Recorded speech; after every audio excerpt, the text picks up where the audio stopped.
Tonight's umpire crew, sponsored by Atlantic Health System Forest. A pleasant good evening and welcome to TD Bank Ballpark here in Bridgewater, New Jersey, where tonight the Somerset Patriots take on the Lancaster Barnstormers for the first game of a 4-game series and the first game of an 8-game homestand here at the Jewel of the Atlantic League, with the Patriots entering with the best overall record in the Atlantic League of Professional Baseball. Also included in that, a season-high 7-game win streak, and they bring that back to Central Jersey. Well, welcome inside the broadcast booth, everybody. My name is Mark Schwartz, and for the first time here in 2019, I have the pleasure of being joined alongside the newest member of our broadcast team, Brandon Pelter. Brandon, how are you? I'm doing great. That's a pretty solid intro, a lot to live up to here this season. Well, we're very excited to have you aboard, Brandon. You are going to be with us for every single home game here in 2019, and you know what? We just can't wait to get started. Neither can I. I mean, a great baseball team. We've seen it here through 11 games. They've just about done it all. Hitting-wise, they're spraying the gaps they get on base, and the pitching has been there solid as well. An all-around really good baseball team, and excited to see what they can do. Yeah, well, it's been a very exciting start to the 2019 season. We very much appreciate everyone who's tuning in right now on the Voice of Central Jersey, 1450 WCTC, as well as our SPN.TV family of brands. Brandon, you just mentioned this team is playing well, a 7-game win streak, and probably the most impressive part about that 7-game win streak, they just came back from their first road trip of the season, perfect 5-0. Getting it done on the road, and you know just as good as any of these players how grueling and daunting it can be on the road, continuing to travel, not getting to go home every single night, but still staying within themselves. And last night we saw the bullpen get the job done. Yeah, Logan Darnell exited the ballgame after 1 inning of work last night. He was pulled with an upper body injury. Looks like it could be an oblique issue. Might be out for a little bit of time, so we'll have to see how the Patriots starting rotation works its way back from that. But you mentioned it, the bullpen last night, 8 strong innings, allowing just 2 runs while striking out a combined 12 batters in a game against a very strong York Revolution lineup. The bullpen was able to keep the game close, and Somerset all season long, Brandon, they haven't necessarily gotten the big home run here, the big home run there, but they're spraying the gaps, and it's really been rallies that have put together an impressive start to this season. And in the tight games, any tight game they've played this season, you got to give Somerset the edge. They've been able to, like you said, find that hit later in the ball game. They're getting the job done when they need, and extra innings as well. Well, you mentioned tight ball games. They're 5-0 in one-run games so far this season. And looking over the 7-game win streak right now, 5 of those 7 wins have come in one-run ball game. 4 of those 7 wins, I should say, have come with one-run ball games. 3 of the 7 wins have come in extra innings.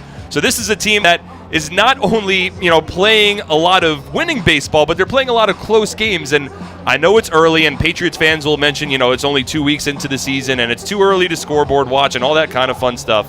But look, in the Atlantic League, you have 2 seasons, basically. You have the first half and you have the second half. All of these games are important, and to play these kind of close games early on, I would imagine that bodes pretty well for this team moving forward. And they've also proven what it seems like every single Patriots team has in years past. They've been able to come and get that gut check early on. They've come through. Well, so we're getting ready for first pitch here between the Somerset Patriots and the Lancaster Barnstormers.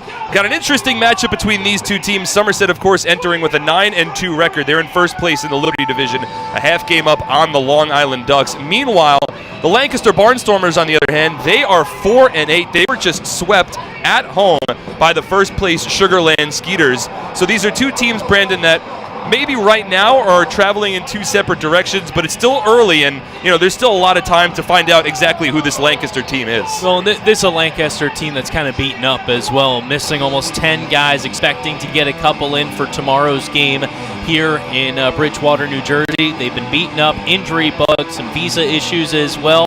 So once those pan out, it's a whole new season. You mentioned 2 different seasons for these teams, and it's really never too late to get going. Now, the Patriots and the Barnstormers had a lot of very close games last year. It was actually Lancaster that had an early season advantage over Somerset, but the Patriots won 7 of the final 9 meetings against the Barnstormers in 2018, and they hope to carry that momentum here into 2019. Somerset has exited their bullpen down the first base line. It is Liam O'Sullivan who leads them onto the mound for his second start of the season. Meanwhile, the Barnstormers are stepping out of their dugout down the third base line, which gives us our cue to step aside for the national anthem. When we come back, we'll go over the TD Bank starting lineups and get ready for first pitch. Patriots and the Barnstormers coming up next on SPN.TV, 1450 WCTC, and WCTCAM.com. Are you ready for some family fun? Have a ball with everyone. It's a slam and hit. Come on and get patriotic. Today's presentation of Somerset Patriots baseball is brought to you by Atlantic Health Systems, Brother, Diamond Nation, Flemington Car and Truck Country, Flemington Department Store, Fullerton Auto, Health Quest, Horizon Blue Cross Blue Shield of New Jersey, New Jersey Lottery, RWJ Barnabas Health, Valari Design, Northern New Jersey ROTC, T-Mobile, TD Bank. It's a slam and hit. Come on, get patriotic.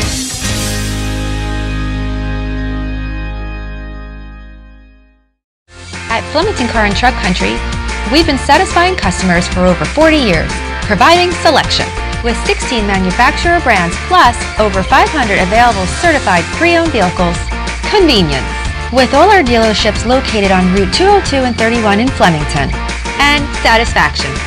With positive reviews praising our business model every day. We'll never take our customers for granted. Flemington Car and Truck Country. Every day, we're here for you. Presenting the lowest car prices you've ever seen. Wow pricing.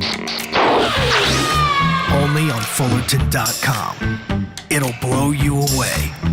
If you want the best deals on all new cars and trucks, don't miss Fullerton's absolutely enormous spring clearance event.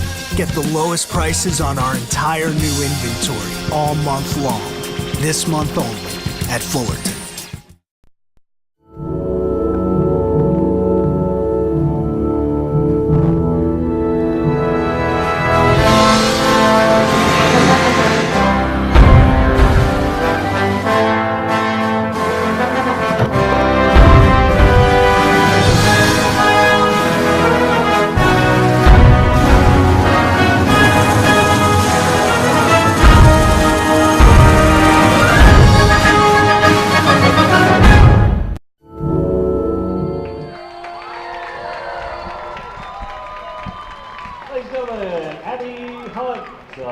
And welcome back to TD Bank Ballpark. We're getting ready for first pitch in Game 1 of this 4-game series between the Somerset Patriots and the Lancaster Barnstormers. Time now to go over the TD Bank starting lineup. First, for the visiting Barnstormers. They're managed by Ross Peoples. He's assisted by his hitting coach and player coach, Josh Bell, along with Troy Steffi.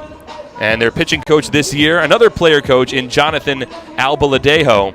Their lineup tonight, it is Darian Sanford, a third-year Barnstormer. He leads off in center field. Dan Gamache is the second baseman batting second. Caleb Gindel, who's gotten off to a strong start to the season, hits third. He's over in right field. Joey Turdoslavich is the left fielder, former big leaguer, and he's the cleanup batter for the Barnstormers tonight. Casey Hobson hits fifth at first base. Josh Bell, the team's hitting coach, is also their starting third baseman tonight. He bats sixth. Parker Morin is the designated hitter batting seventh. Zach Schenk at short hitting eighth. And it's Anderson De La Rosa rounding up the lineup for the Lancaster Barnstormers tonight. He hits ninth as they work on the mound against first-year Somerset Patriots starting pitcher Liam O'Sullivan. O'Sullivan in his first outing for the Patriots, 5 strong innings, getting the win, just 2 hits of no-run baseball, striking out 4 as well. He left with a 7-0 lead. High Point tried to fight all the way back, but came up short in the 7-6 loss. So O'Sullivan on the mound here for his second outing as a Patriot. He describes himself as a strike thrower. He's had good success in terms of strikeouts in the Frontier League. Of course, he was the 2016 Frontier League Pitcher of the Year. But he's not somebody that's going to go out there and just look for strikeouts. He always tells his players behind him on defense, get ready, boys, because there's going to be a lot of balls hit your way. He's happy to run into some strikeouts, but he fashions himself as a little bit more of a contact pitcher. Well, and that's a good thing because he has a pretty sturdy defense behind him. Somerset only 7 errors on the season, tops in the Atlantic League. You know, it's a league where these guys, some of them still trying to break through, some of them still developing. You have different levels of players there, but this Somerset team is certainly fundamentally sound. So the righty Liam O'Sullivan takes his final warm-up pitches. He will step on the mound. And it's the switch-hitting Darian Sanford who steps into the left-handed batter's box to begin tonight's ball game. It is a cool and overcast Thursday evening here in central New Jersey. O'Sullivan from the windup in the first pitch of tonight's ball game. In for a called strike. We are officially underway at 6:40 p.m. Eastern Time. Wind slightly blowing in from center field towards first base as Sullivan rocks back, delivers the 0-1 fastball in for a called strike, 0-2.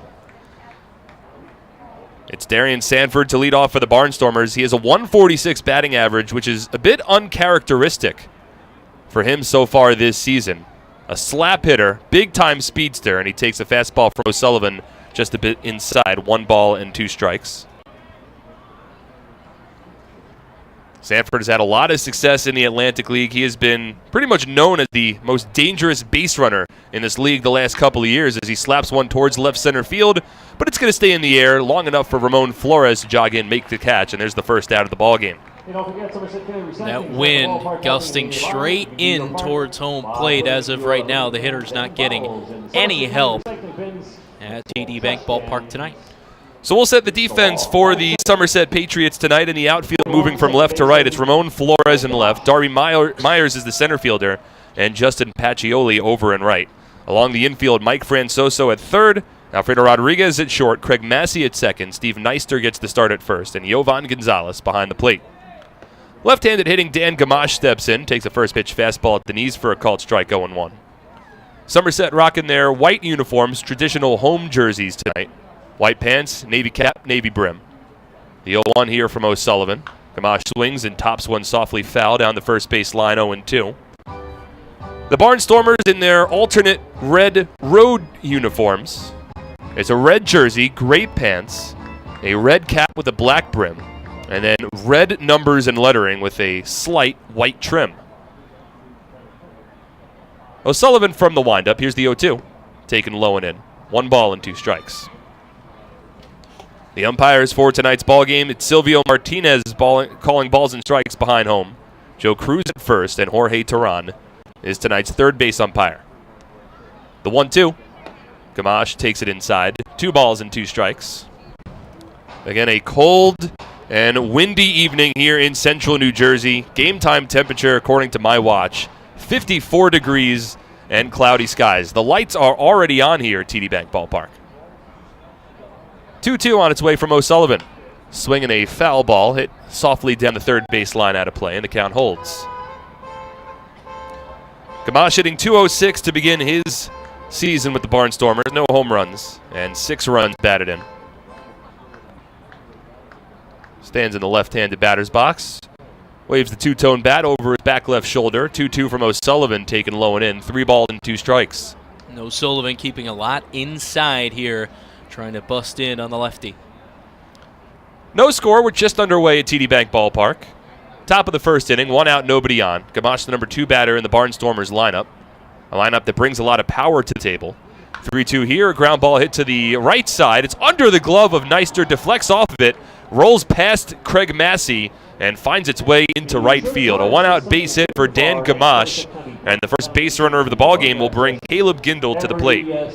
Kind of slow developing, but still in between on the hole on that right side. Neister working his way over to it, but just went right under that, and at that point Massey had already overrun it. So it's Gamache off of first, 1 out here in the top of the first inning, and Caleb Gindel will step in, a .308 batter so far this season. 3 home runs, 11 runs batted in. He's no stranger to the Atlantic League. He's gotten off to a strong start. Takes a first pitch breaking ball from O'Sullivan at the knees, a called strike, 0-1.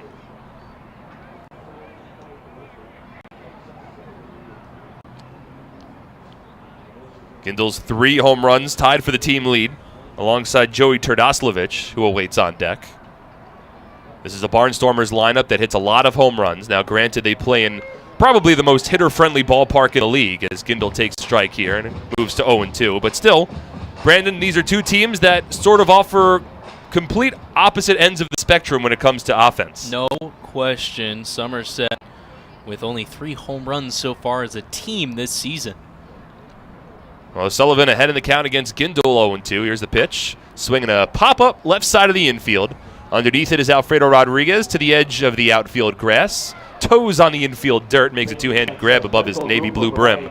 And there's 2 away here in the top of the first inning. Clears Gindel and brings up Terdoslavich. And hey, Mark, on a night like tonight with the wind as strong as it is, as soon as that one popped up the chute, you kind of hold your breath for a second. Rodriguez, though, easily ranges over to make the catch. I see you already trying to bundle up a little bit, Brandon. I know you're new to the team. You're going to have to get a little bit more Patriot swag to stay warm in some of these cool May evenings. Didn't get the scouting report, but we're learning quickly. I believe Matt Hayden next door might have some hand warmers for you if you need it as the evening progresses. Here's Terdoslavich, swings at the first pitch and slices it foul down the third base line, 0-1. Wind starting to blow in a little bit more with a gust. All 6 of the Somerset Patriot Atlantic League Championship banners in center field, blowing their way towards right. So it's in and to the right a bit. As Terdoslavich, a switch hitter at the plate here, takes a fastball from O'Sullivan just a bit inside. 1 ball and 1 strike. Dan Gamache leads off of first base. He had a 1-out base hit on a ground ball that deflected under the glove of Steve Neister, ricocheted past Craig Massey. 1-1 taken inside as Terdoslavich slides out of the way. 2 balls and a strike. So Somerset entering right now on a 7-game win streak. Their longest win streak of the 2019 season. Pretty understandable considering that we are now playing game number 12. As O'Sullivan throws over to first base, Gamache dives back in. Dan 0 for 1 in stolen base attempts this year. Same can't be said, however, for the Barnstormers. They're coming off of a tough series sweep at the hands of the Sugarland Skeeters. 3 teams in the Atlantic League have 9 wins. Somerset, Long Island, Sugarland. 2-1 to Terdoslavich's sliced foul, yet again down the third base line. Deuces wild. Nothing new there between Somerset and Long Island. Long history, and it seems like if all holds true, it's going to continue throughout this season. It seems every year, things sort of play out different ways at the beginning of the year, but at the end of the year, it seems it's Somerset and Long Island. As Terdoslavich lifts this one foul down the left field line. Flores gives it a look, but it lands in the RWJ comfort seating area. And the count holds at 2 balls and 2 strikes. Of course, the Patriots season last year came to an unfortunate conclusion after falling behind 2-0 in a best-of-5 series in the Liberty Division Championship Series. Somerset rallied for really thrilling victories in games 3 and 4, but lost game 5 in extra innings. 2-2. Taken just inside, 3 balls and 2 strikes. So Liam O'Sullivan hoping to work a scoreless top of the first inning. That was just pitch number 20 of the inning for O'Sullivan. He's got Gamache off of first. There's 2 out here. Top of the first, no score. We're just underway at TD Bank Ballpark. O'Sullivan from the stretch. Gamache with a large lead. He'll run the 3-2. Swung on and tapped foul. A weak swing on a breaking ball from Terdoslavich, and he stays alive. Yeah, just a protection hack there. Trying to foul it off, exactly what he was able to do. Joey Terdoslavich in his 2nd season with the Lancaster Barnstormers. A former big leader had his contract purchased last year. Big leaguer of parts of 3 seasons. All with the Atlanta Braves. O'Sullivan from the stretch. Gamache takes off, and the 3-2's fouled off. And a long turn at bat here for Joey Terdoslavich in his first appearance against the Somerset Patriots this season. Again, we have 50-50 going on this evening. You do not need to be present in order. Terdoslavich about to see pitch number 8 of this battle against Liam O'Sullivan. Infield plays back, slight shift to the left, 3-2, low and inside, ball 4. And Terdoslavich wins the 8-pitch battle. That's the first walk issued by Liam O'Sullivan this season. And the Barnstormers have runners at first and second with 2 away here, top of the first inning. And up to the plate will come Casey Hobson. Batting 5th, number 18, the first baseman, Casey Hobson. Well, Terdoslavich was able to foul off 4 separate pitches during that at-bat. And ultimately draws a free pass. And now Somerset will have to pitch to Casey Hobson, another long-time member of this Barnstormers team. Swings at the first pitch, drives it out to right center field, but the wind's blowing in. Pacioli underneath it, shy of the warning track, makes the catch. and the side is retired. No runs for the Barnstormers. 1 hit, no errors, and 2 runners are left on base. To the bottom of the first we go scoreless on SPN.TV, 1450 WCTC, and WCTCAM.com. As a personal trainer, I thrive on guiding my clients to good health. When I was told I needed both hips replaced, I turned to the network of experts at Atlantic Health System. I was able to see my orthopedic surgeon in Sparta, right near my home, and received exceptional care at Morristown Medical Center for my surgery. I was able to teach, motivate, and inspire again. Where you go for orthopedic care matters. Atlantic Health System, because every moment is a moment that matters. Somerville Aluminum is proud to announce our greatest remodeling project yet. Valari, new name, same great company.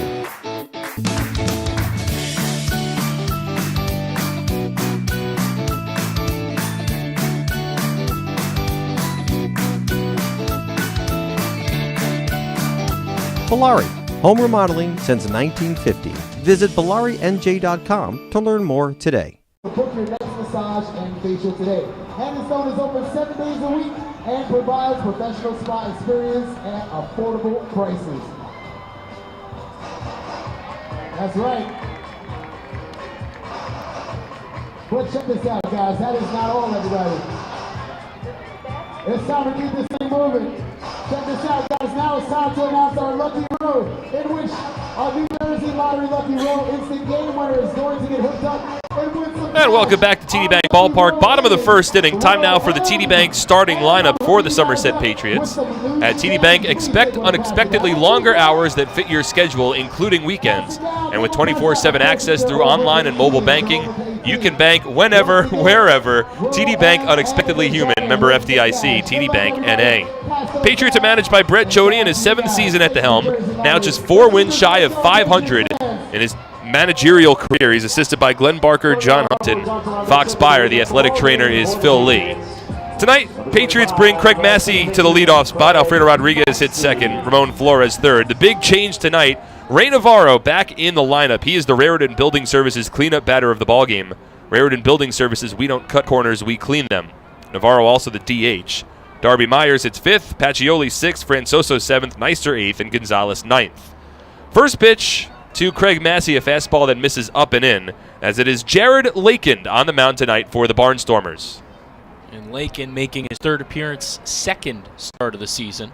The 1-0 from Lakin, a fastball at the knees to the left-handed hitting Massey. 1 ball and 1 strike. And you look at the numbers, a 6.75 ERA, but that awfully inflated his first appearance of the season out of the pen. For just an inning and a third, gave up 3 runs on 3 hits. 1-1 to Massey, sliced foul, a ball and 2 strikes. Lakin also in the Pirates organization a few years ago, originally a first baseman, converted in 2013, got back to Altoona in Pennsylvania to the AA level, and now here continuing his pitching career. So the lefty works from the windup. The 1-2 on its way to Massey. Misses up and in. 2 balls and 2 strikes. Lakin's a 6'2", 210-pound southpaw, originally from Houston, Texas. 2nd season with the Barnstormers, was primarily a relief pitcher last year. And now in the starting rotation in the early stages of this season. As Massey fists the 2-2 to shallow left field. Ranging in, playing shallow was Terdoslavich. And boy, he was positioned perfectly as he ranges in to make the catch, and there's 1 away. So the defensive alignment for the Barnstormers, Joey Terdoslavich is in the left, Darian Sanford in center, Caleb Gindel in right. Josh Spells, the 3rd baseman, Zach Shank at short. Dan Gamache at 2nd, Casey Hobson at 1st. And it's Anderson De La Rosa doing the catching for the Patriots. And Jared Lakin on the mound. So Lancaster brought the left fielder Terdoslavich shallow for the Massey at bat. It played perfectly as he blooped that one just out of the infield on the left side. First pitch here to Alfredo Rodriguez, taken low and away. 1 ball and no strikes. No score. We're just underway here at TD Bank Ballpark. 1 out, nobody on in the bottom of the first inning. A 1-0 count against Rodriguez. Takes this fastball low. 2 balls and no strikes. Alfredo hitting .304 on the season, 1 home run and 8 runs batted in. Had a strong series down in South Central Pennsylvania against the York Revolution over the last 3 days. Takes this pitch low and jumps ahead in the count 3-0. Alfredo, over those last 3 games, went 5 for 12 from the plate, including his first home run of the season. 4 runs scored, 3 runs batted in. Started every game in the 2 spot in the lineup this year, and he takes a fastball just off the plate. A little bit of confusion, he's not sure. Now he gets confirmation and missed outside, ball 4. And that's the first base runner of the night for Somerset. Well, he started to walk up the first base line and then had to duck to get out of the way of the throw from Anderson De La Rosa. Turned back and looked at Silvio Martinez behind the plate. Started to fling that, hesitated again. Regardless, he's at first. Yeah, ultimately it works out as a walk. So Rodriguez at first base, now a 7-game on-base streak for the third-year Patriot. He'll be held on by Casey Hobson. Here's Ramon Flores, left-handed batter, finds himself in a bit of a slump. And the first pitch misses up and in, 1 ball and no strikes. Well, Flores over his last 5 games, just 1 for 17 from the plate. He got off to a fast start, including a 4 RBI performance in the second game of the season. But the former big leaguer has cooled off since. Patriots continue to bat him third in the lineup. He's a dangerous bat. He's just in a bit of a schneid. As Lakin gets a fastball here at the knees, a called strike 1-1. Rodriguez with some speed over at first base, swiped 3 bags in 4 tries so far this season. Lefty Lakin will work from the stretch, stares towards first base as Rodriguez takes a decent-sized lead, maybe about 5 feet, and on cue, he'll throw over to first, and Alfredo dives back in safely. Patriots are an aggressive base-running team, as are the Lancaster Barnstormers. Somerset with 16 steals on the season, 3rd most collectively in the Atlantic League. And they really started running a lot over the last couple of days against James Skelton down in York, including 3 steals over the last 2 games from Justin Pacioli. Ramon Flores takes this pitch up and in, 2 balls and a strike. So it's the left fielder Flores at the plate here. He'll be followed by the DH, Ray Navarro, who was excited to get back into the lineup for the first time since the first game of the season, where he hit a home run in his very first at bat. Lakin from the stretch. Here's the 2-1. Flores swings and misses. Got a fastball there, a little late. 2 balls and 2 strikes. We'll keep our eye on all of the action throughout the Atlantic League tonight, though there's only 2 other games aside from ours. High Point Rockers traveling north to take on the York Revolution. Meanwhile, the Long Island Ducks host the Southern Maryland Blue Crabs for the final game of their 3-game set. Runner at first, 1 away, and Lakin will throw over. No runs a hit for the Barnstormers in the top of the first inning. Liam O'Sullivan threw 24 pitches and held Lancaster off the scoreboard, inducing Casey Hobson into a deep fly out to right center field. Had the wind not been blowing in, might be looking at a Lancaster 3-0 lead. Instead, we're scoreless. Flores at the plate. It's a lefty-lefty matchup. Rodriguez off of first. The 2-2. Check swing, didn't go around. A breaking ball misses low and away. 3 balls and 2 strikes. Nice eye there from Flores. That breaking ball on a lefty-lefty matchup, starting at his hip and breaking away towards the strike zone and ultimately a little outside. And Flores does well to keep the bat on his shoulder. We'll see if Alfredo Rodriguez wants to run here on a full count with 1 away in the bottom of the first inning. He does not, as Flores swings and chops it to the right side, charging in, fielding it in fair territory is Casey Hobson. His only place to step on the bag himself, and there's 2 away in the bottom of the first. 2 out, a runner at second now as Rodriguez advances into scoring position. And here's the long-awaited second game of the season for Ray Navarro. Had been battling a bit of a calf strain ever since that first game of the season, was never placed on the inactive list, had traveled with the Patriots over their most recent 6-game road trip that wound up only being 5 games. Had been taking BP, and now he is plugged back into the lineup tonight. His second game in a Patriots uniform, now just his 5th overall game in the Atlantic League. He's got a runner in scoring position, and the first pitch fastball from Lakin did for a called strike 0-1.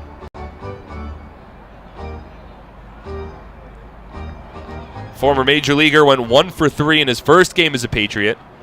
Hit a home run as a left-handed batter off the scoreboard in right field in his first at-bat. The 0-1. Taken low and in. 1 ball and 1 strike. A nice block made by De La Rosa. Sliding to his left and holding Rodriguez at second base. Navarro has not played in a lot of games in the Atlantic League, but in the games in which he has played, he has certainly been productive. Had 2 home runs in his very brief stint with the Sugarland Skeeters last year before his contract was purchased by the New York Yankees. And already has a home run in 1 game with the Patriots this year. As the go-ahead run in scoring position, 2 away, bottom of the first inning. Nice sized lead for Rodriguez. Lakin takes his time from the stretch. Glove at the belt, 1-1, swinging a foul ball over the backstop and out of play. A ball and 2 strikes.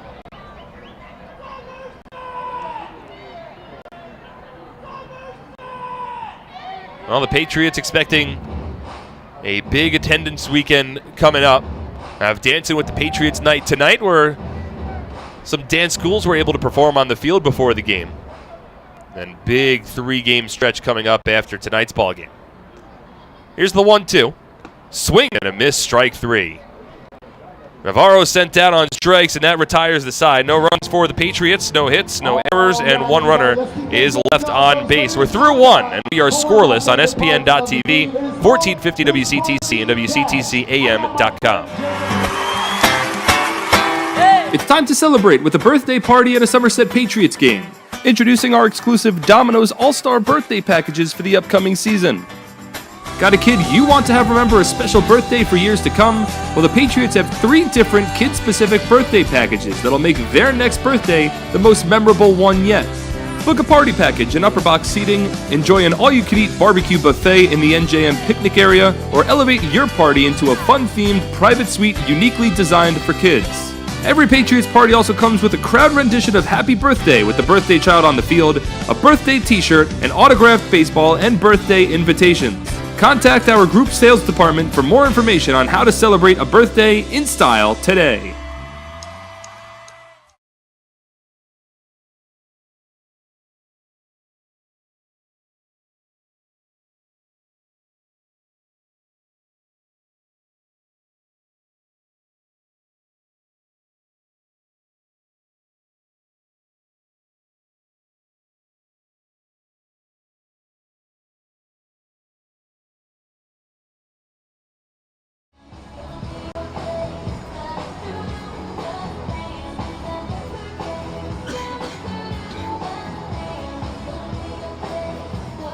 Leading off the top of the second inning. Hitting 6 over 28, third baseman. Top of the second inning, no score between the Patriots and the Barnstormers. Looking for a great deal on a car? You'll score big savings at your Tri-State Ford dealer, proud sponsor of Somerset Patriots baseball. Visit tristateford.com for more information today. It's Josh Bell to lead off here in the top of the second. First pitch from Liam O'Sullivan taken low, 1 ball and no strikes. 6, 7, 8 due up here for the Barnstormers. The 1-0. Swinging a line drive hit out to right center field. Myers to his left. He dives and makes the play. Darby Myers, full extension, right center field. Robs Josh Bell of a base hit. And 1 exciting out here in the top of the second inning. Well, any youngsters watching at home, you want to learn how to take a good path to the ball and get a good jump. We saw it right there. Not a chance does Darby Myers get over to that one if he doesn't have the jump that he did. Immediately taking a step left, coming in a little bit on that one, and a well-timed dive at that. So Myers with a highlight reel play for the first out of the inning. 1 pitch, 1 away. Now Parker Morin, Lancaster's designated hitter, a left-handed batter, takes a first pitch from O'Sullivan for a called strike, 0-1. No runs, 1 hit, no errors for the Barnstormers. No runs, no hits, and no errors for the Somerset Patriots. O'Sullivan from the windup here. 0-1 on its way. And it's taken for a called strike outside part of the plate. 0-2. Morin, a .313 batter on the year. No home runs and 2 runs batted in. O'Sullivan works quickly here from the windup. The 0-2. Tails outside. 1 ball and 2 strikes. Somerset hoping for a little bit of length out of Liam O'Sullivan tonight after their bullpen went 8 innings last night. The 1-2. Swinging a line drive out towards right center field. Myers over once again. Similar location. This time he stays on his feet. Makes a basket catch, and there's 2 away. Well, not as difficult, still just as good of a jump there from Darby Myers, and the wind working against him as that blows toward the right field line. He started to settle under and needed to coast a little bit more to range over and make the catch. Looked like that ball might have been knuckling a little bit in the air once it got into the wind, started drifting, as you mentioned, Brandon. But Myers, as strong as they come defensively in center field here in the Atlantic League, has made the first 2 putouts here in the top of the second. So 2 out, nobody on. Here's Zach Schenk, right-handed hitting shortstop, swings and misses at a first pitch fastball 0-1. Schenk, one of just 2 right-handed batters in the lineup for the Barnstormers tonight. He's the number 8 batter in the order. Anderson De La Rosa, the number 9 batter, also right-handed. The 0-1 taken a little outside. 1 ball and 1 strike. Everyone else in the lineup for Lancaster, either a switch hitter or a lefty. They have 3 switch hitters in their lineup tonight. As O'Sullivan's breaking ball snaps in for a called strike 1-2. Patriots are coming off of the 3-game series against the Revs where they played against a lineup that was pretty much exclusively right-handed. A bit different now against the Barnstormers as the 1-2s grounded foul. And there's a reason behind that. The York Revolution play in a ballpark where there's a very short porch in left field that favors right-handed batters, and the Barnstormers have a right field porch at Clipper Magazine Stadium that says that it's 300 feet, but everyone in the league knows it's probably about 280. It's a very short porch. As the 1-2 here just taken off the plate, 2-2. And Brandon, I mean, sometimes it makes sense to construct your lineup to fit the specifications of the ballpark in which you play the most of your games. No question. I mean, that's why you have, bigger than just a 9-guy team. 2-2, a ground ball hit to second. Craig Massey's in front, a soft toss onto first, and Liam O'Sullivan has his first 1-2-3 inning of the night. No runs, no hits, no errors, and nobody is left on base. To the bottom of the second, no score between the Patriots and the Barnstormers on SPN.TV, 1450 WCTC and WCTCAM.com. At Flemington Car and Truck Country, we've been satisfying customers for over 40 years, providing selection. With 16 manufacturer brands plus over 500 available certified pre-owned vehicles. Convenience. With all our dealerships located on Route 202 and 31 in Flemington. And satisfaction. With positive reviews praising our business model every day. We'll never take our customers for granted. Flemington Car and Truck Country. Every day, we're here for you. Happy with this year's tax refund? Probably not. Well, Flemington Department Store can't change the tax law, but can make things less taxing by crediting you double the sales tax on most top-quality brand sofas, chairs, recliners, bedroom and dining room sets, proudly showcased in Central Jersey's largest showroom. That's right, Flemington is paying your sales tax plus giving you a matching credit when you buy furniture, plus free delivery. The double sales tax credit event is going on now, only at Flemington Department Store.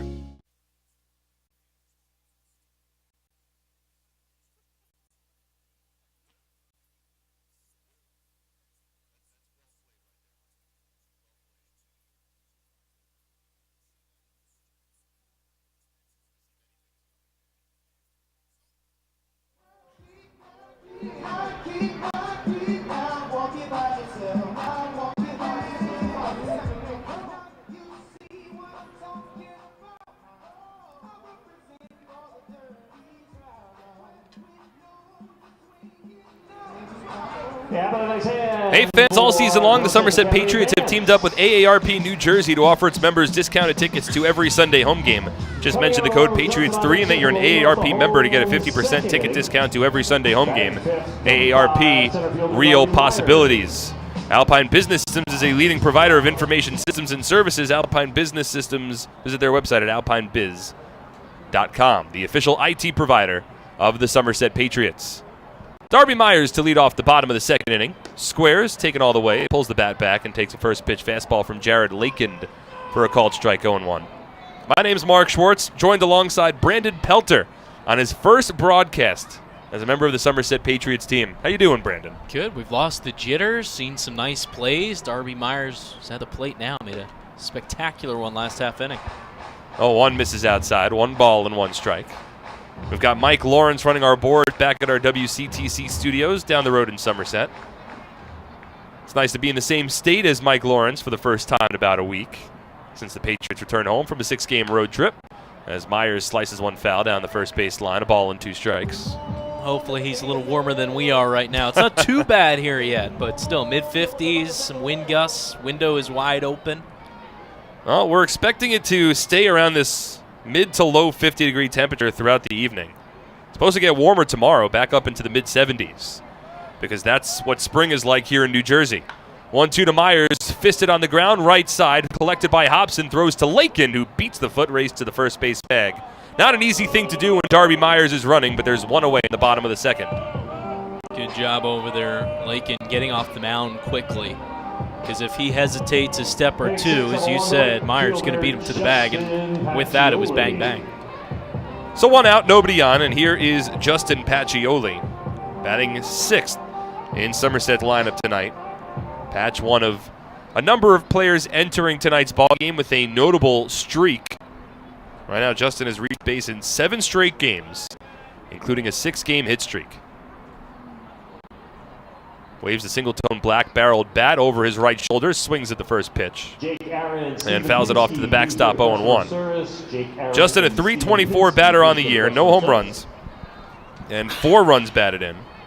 And this hot start to the season for Pacioli has him ranking inside the top 10 in the league in hitting, currently 9th in the Atlantic League, as the 0-1 is tapped into the glove of Anderson De La Rosa, 0-2. In fact, the Patriots right now have 4 different players that rank inside the top 10 in the league in hitting. Will Kencher, who has a scheduled night off tonight, Michael Ullman, who hasn't played since Monday, Craig Massey, and now Justin Pacioli. As the 0-2 is grounded towards second, backhanded pick by Gamache, throws to first, and the pick is made by Casey Hobson. A couple of more difficult than they probably would have liked aspects to that play, but there's 2 away. Hobson, a little snow cone action over at first as well, just barely holding on to that. So Lakin's got the first 2 out here in the bottom of the second inning. We're scoreless between the Patriots and the Barnstormers. Somerset still looking for their first hit. Alfredo Rodriguez drew a 1-out walk in the bottom of the first. That's been the lone base runner through the first 6 batters in this Patriots lineup. So here's Mike Francoso, number 7 batter in the order tonight. First pitch from Jared Lakin on a lefty-lefty matchup. Fastball misses inside as Francoso jackknifes out of the way. 1 ball and no strikes. Josh Bell creeping in a bit at third base. He's along the infield grass, maybe thinking about a bunt as Francoso takes a fastball low, 2-0. Francoso batting .167 on the season. No home runs, 6 runs batted in. Had a couple of big hits over the last 3 games in York. Hitters count here, and he fouls off the fastball, 2-1.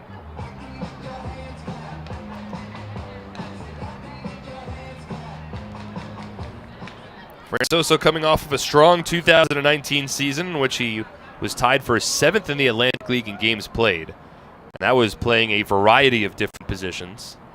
The 2-1, swinging a ground ball to second base. Long hop, collected by Gamache onto first. And it's a 1-2-3 inning for Jared Lakin.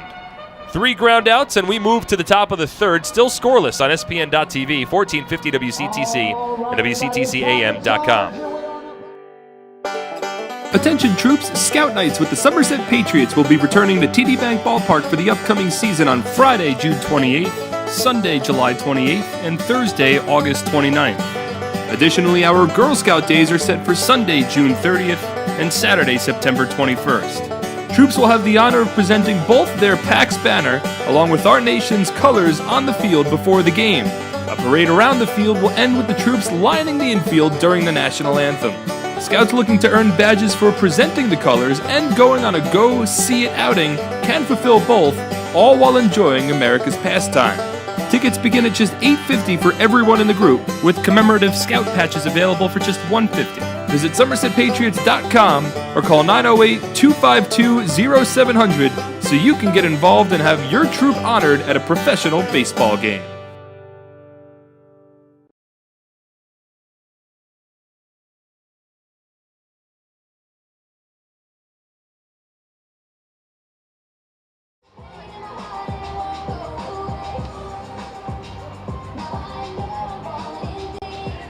Leading off the top of the third inning, hitting ninth. Number 32, catcher, and Anderson De La Rosa.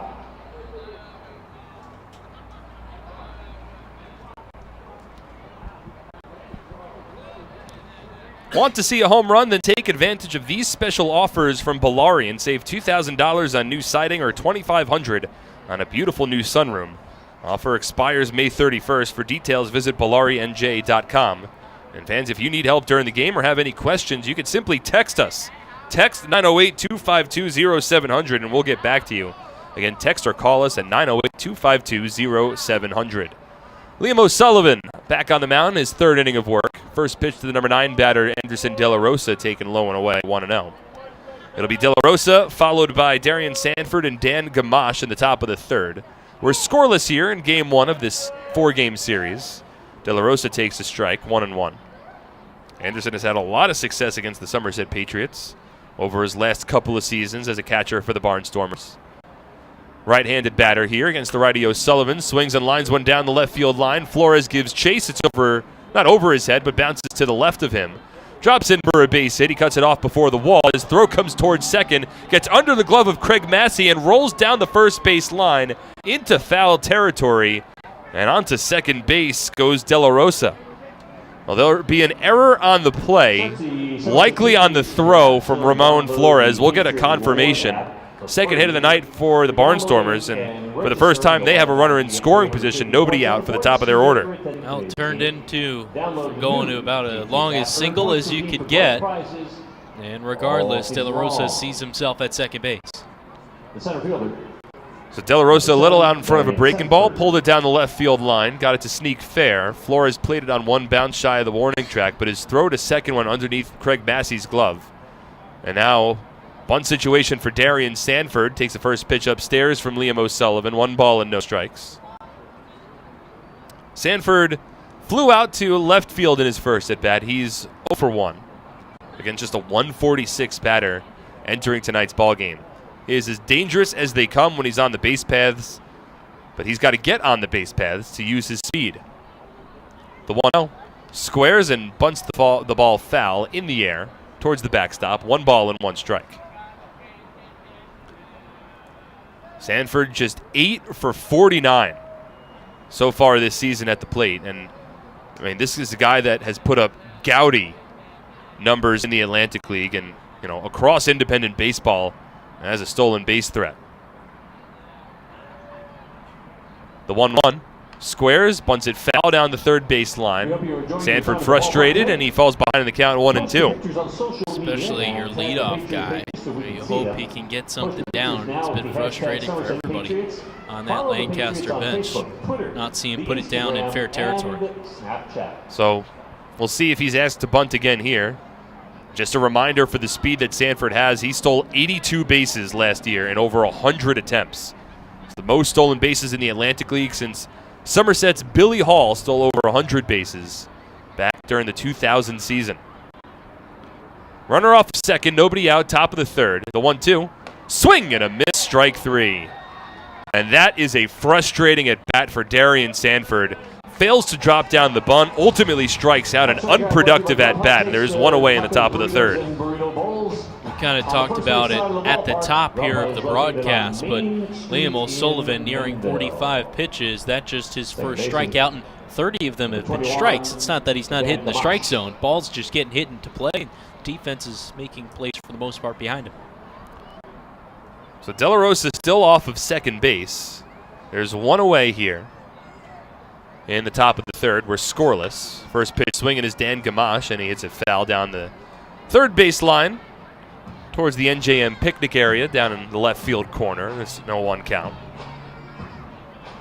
Anderson De La Rosa led off the inning with a single. It's been officially ruled a throwing error by Ramon Flores, an E7 that advanced De La Rosa over to second base. He's still there. Gamache at the plate had a ground ball base hit to the right side of the infield in his first at bat. 0-1 from O'Sullivan. Swinging a line drive to short. It's over Rodriguez into left field. Flores plays it on the backhand. Rounding third base is De La Rosa as Flores' throw comes into second base. A 1-out RBI single, and the Barnstormers strike first. They lead 1-0 here in the top of the third inning. Fans, you get updates on the team, ticket specials, and upcoming promotions. That's the first run allowed by Liam O'Sullivan this season. Gamache doing a nice job of hitting there. Didn't try to do too much, just hit it the opposite way. Drops in front of Ramon Flores. Right fielder number 15. And it's a 1-0 Barnstormers lead. So now Gamache off of first. A run on 3 hits now for Lancaster. Here's Caleb Gindel.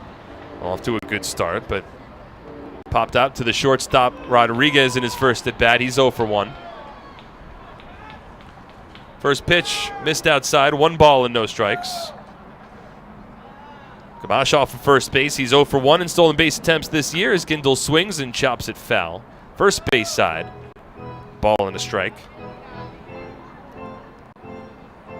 Well, Gindel's 3 home runs are tied with 4 other players in the Atlantic League for first in the league in home runs, along with his teammate Joey Turdoslavich. Also leads the Atlantic League in runs batted in with 12. Left-handed batter, open stance, swings and lines this one out to center field, right at Darby Myers. Took a step back, couple of strides in, makes the catch, and there's 2 away here in the top of the 3rd. Hey fans, check out the Patriot photo booth behind the press So box. Gindel 0 for 2. That'll bring up Turdoslavich, who drew a walk in his first at bat. It was a long turn at bat for Joey Turdoslavich. Saw 9 pitches during that at bat, ultimately drew a walk. And now he steps in here for his second plate appearance of the evening. Already a run home here in the top of the 3rd for the Barnstormers. They lead 1-0. Gamache off of first, and Turdoslavich lifts the first pitch. He sees out to right field. Pacioli's underneath it. He makes the catch, and the inning is over. But the Barnstormers grab the first lead of the night. It's a run on 2 hits with 1 error and 1 runner left on base. To the bottom of the 3rd, Somerset trails 1-0 on SPN.TV, 1450 WCTC, and WCTCAM.com. Presenting the lowest car prices you've ever seen. Wow pricing. Only on Fullerton.com. It'll blow you away. If you want the best deals on all new cars and trucks, don't miss Fullerton's absolutely enormous spring clearance event. Get the lowest prices on our entire new inventory all month long. This month only at Fullerton. For over 85 years, in every county across the state, we've protected the health of New Jersey, covering families and businesses through life's big moments and the small ones. Because we don't just work here, we live here too. Over 5,000 local employees, all with the same purpose, taking care of you.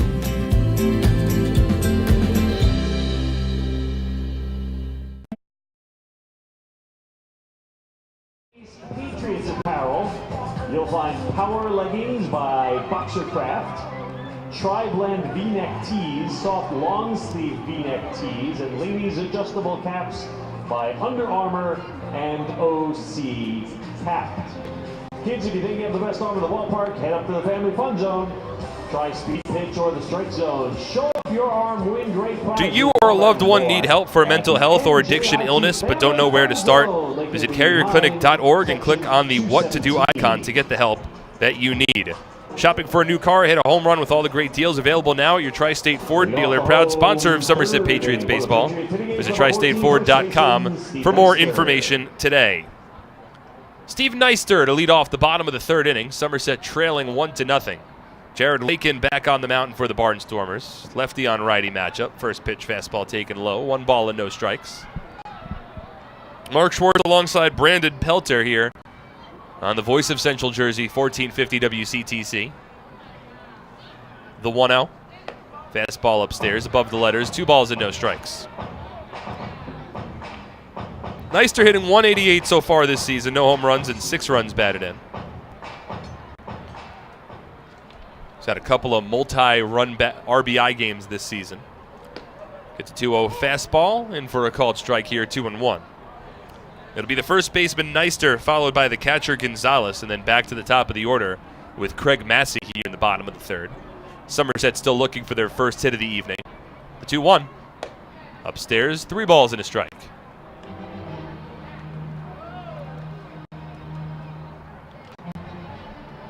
Wind continues to blow in here at TD Bank Ballpark in a cold and windy Thursday evening. The 3-1. Outside ball 4. Second walk allowed by Jared Lakin.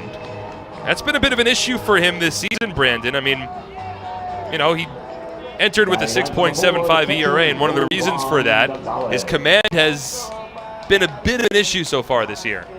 4 walks in his first start of the season at the start of this month, though he was able to work through it and work around it, only giving up a hit. He's now walked 2 tonight, 7 overall on the season. And the Patriots have a leadoff batter aboard here in the bottom of the 3rd inning. That'll bring up the number 9 batter, Yovan Gonzalez, as Neister runs, and Yovan grounds it foul down the third base line, 0-1. Especially, even though we're pretty early in this ball game, when you're seeing a little struggle at the plate, try to turn the wheels with something like that. Put the hit and run on, force the defense to make a play. The Patriots trusting Yovan Gonzalez's bat with the hit and run.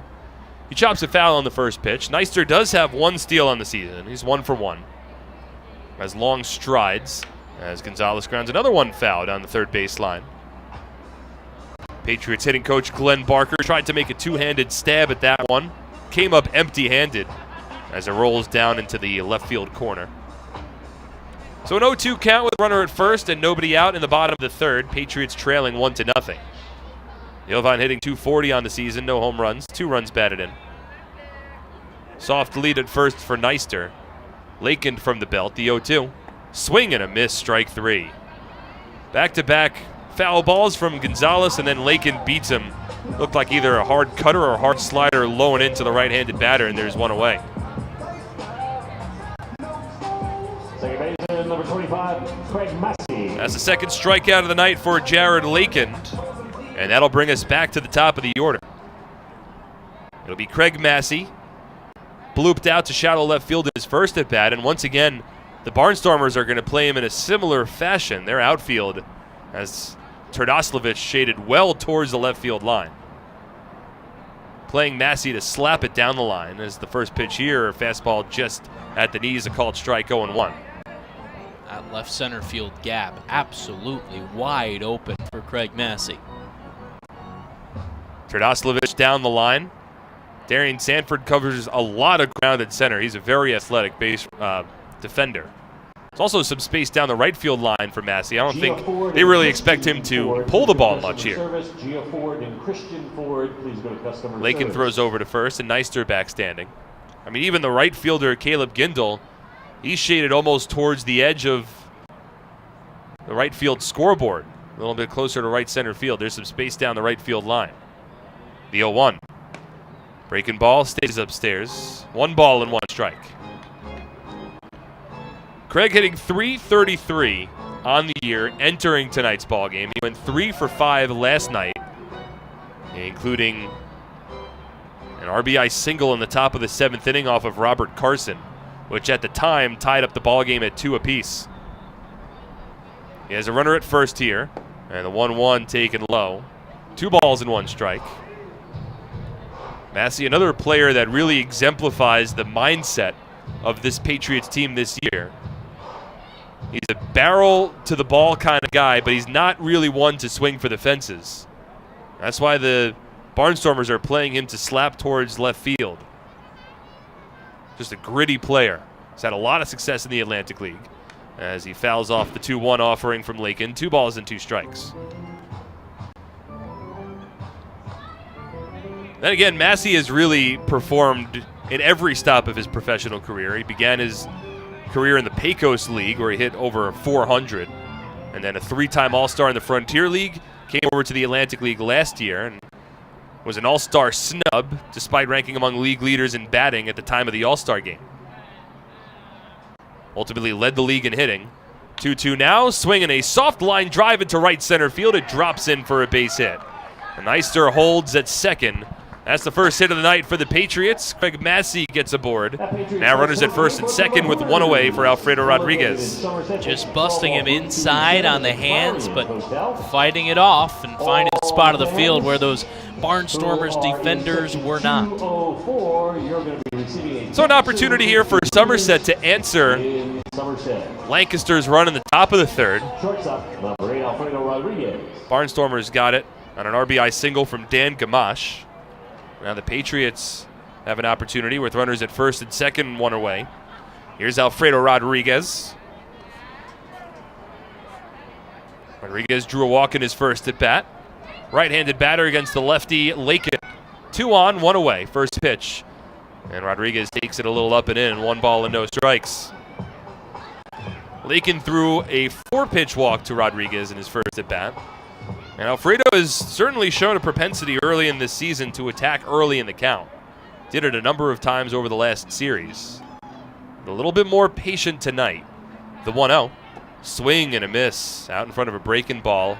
1-1's the count. 1 run on 3 hits for the Barnstormers. No runs on 1 hit. And 1 error for the Patriots. Neister's got solid speed. He's off of second. Masty has wheels. He's at first. Neither player really being held on. Dan Gamache getting a little bit closer to the second base bag. Now he backs off. The 1-1 from Lakin. Check swing and a snap pickoff attempt to second. And Neister just gets his hand back in. De La Rosa's done that a number of times throughout his Atlantic League career, and Brandon, they nearly got Neister. Well, and by the time that pitch was thrown, Neister was about a third of the way, almost halfway to third base, and a heads-up play, as you mentioned, from De La Rosa. De La Rosa, don't expect Neister to get as far off the back. So it's a 2-1 count with 1 away in the bottom of the third.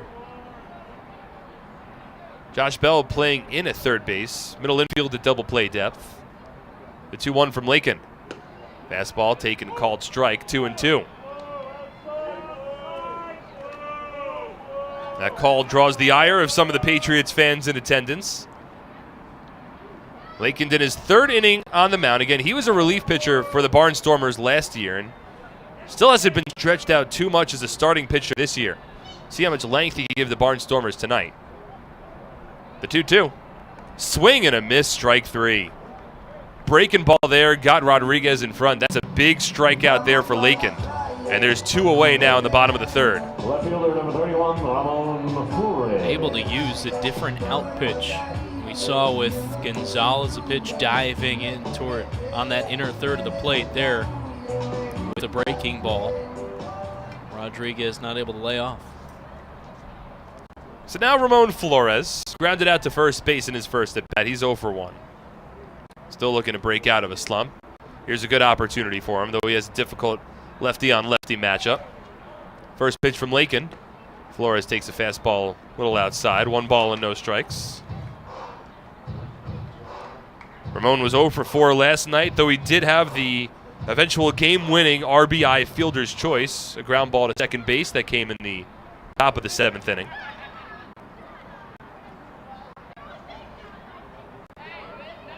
Lakin from the stretch, the 1-0. Taken low, 2 balls and no strikes. Switch hitting Ray Navarro waits on deck, hoping for an opportunity. As Lakin has now thrown 50 pitches through 2 2/3 innings.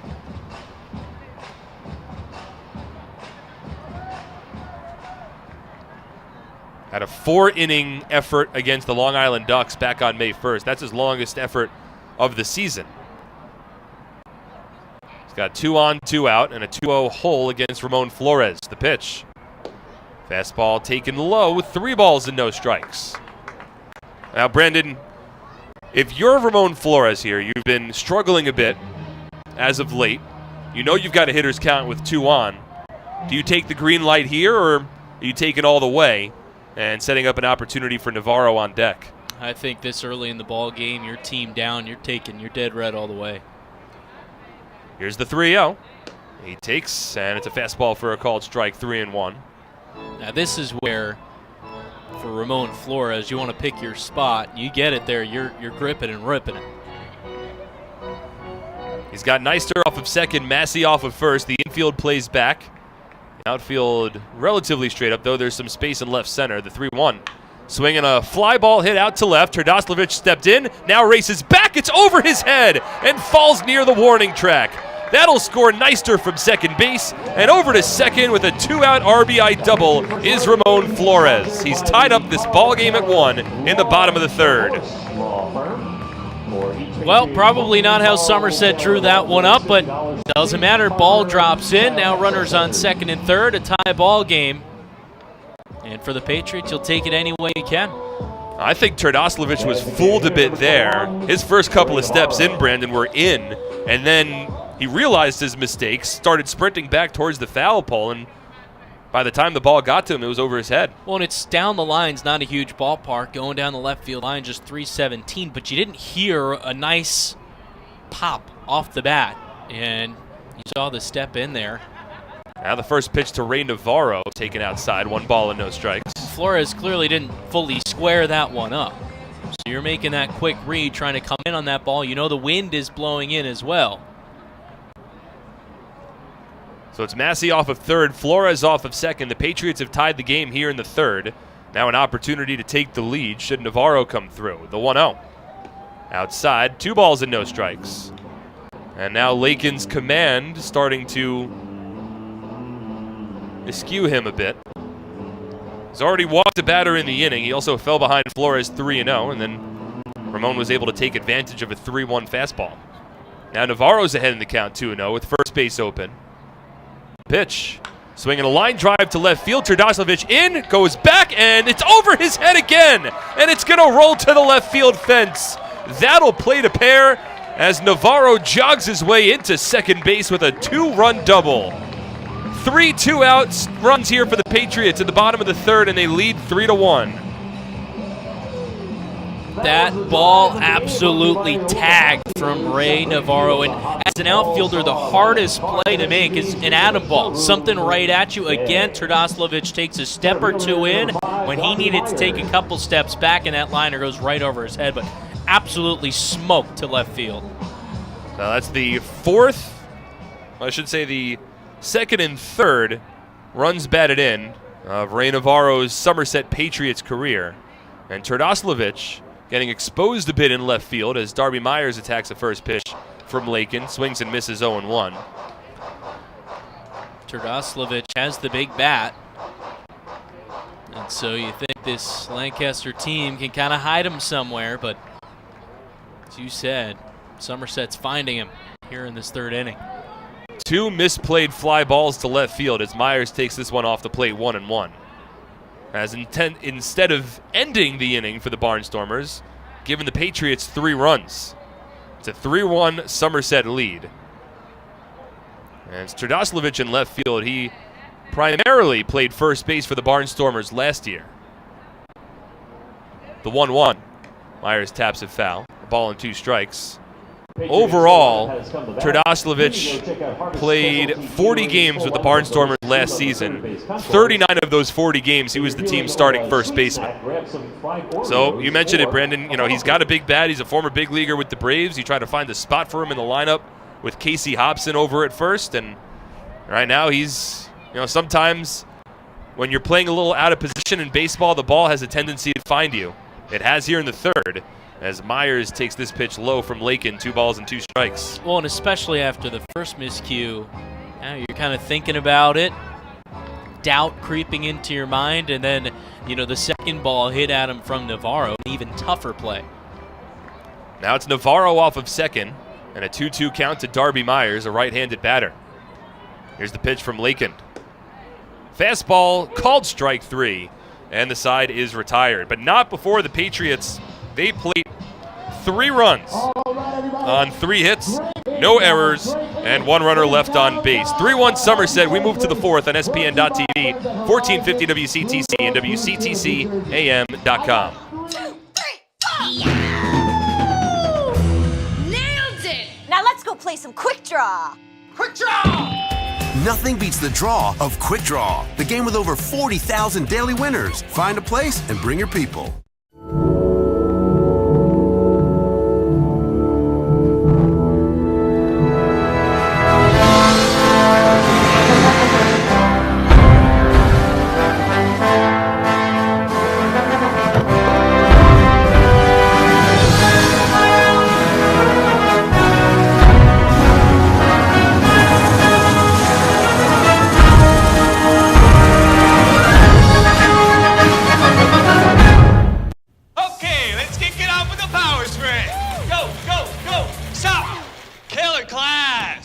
Let's go play Quick Draw. Nothing beats the draw of Quick Draw. A $1 bet could win up to $100,000. Find a place and bring your people. Make sure you drop one of our two veggie burgers at the healthy food stand on the third base golf course. Give it all, Patriots fans. And fans, if you prefer to sit behind the netting, head up to the ticket office. Ask Nick Chirillo to exchange your seat for one behind the netting. Leading off the top of the fourth inning, the first baseman, number 18, Casey Just going to hand it off to you, and then it's your show, man.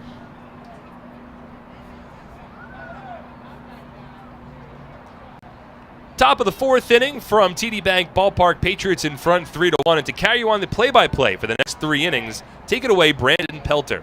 Thanks, Mark. Casey Hobson watches a first pitch breaking ball miss low. Still, Liam O'Sullivan out for the Patriots as the tall righty winds and delivers the 1-0. That's grounded foul. Hobson off of the front foot. He flew out to right field in his first at-bat in the first inning. It's a 3-1 lead for Somerset. Put the ball into play, 3 runs on 3 hits in the bottom of the third inning, responding to Lancaster's lone run in the top half. The 1-1. Fastball misses inside, 2-1 the count. We talked about it off the top, Mark. It's a gritty Somerset team. They've proven that early on this season in the response in the third. 2-1. Swung on a soft grounder left side, gobbled up there by Rodriguez, and he throws on in time the routine ground out 6-3 for out number 1 here in the fourth. Sounded like Hobson might have broken his bat a bit on that grounder. And O'Sullivan doesn't have stuff that's going to necessarily blow you away, but when you're able to locate your pitches, you don't need the 95, 96 mile per hour fastball to shatter some lumber. You just need to be able to bring that pitch a little in on the hands. That time, able to do so against Hobson and induce an easy 6-3 putout. Josh Bell, the switch hitter, steps up to the left side of the plate, 0 for 1. Robbed of a hit in his first plate appearance by Darby Myers, the first pitch. Misses away. So far for the Barnstormers, 1 run on 3 hits, no errors. The Patriots, 3 runs, 3 hits. They've made an error. The 1-0. Swung on and lifted to shallow center field. Myers, a few steps in, comes on a bit, settles under it, makes the catch for a quick second out. Well, we've already talked about the wind a couple of times tonight, Brandon, and when you have a fly ball hit that high in the air, it is inevitable that the wind is going to take control and push that ball where it likes it to be.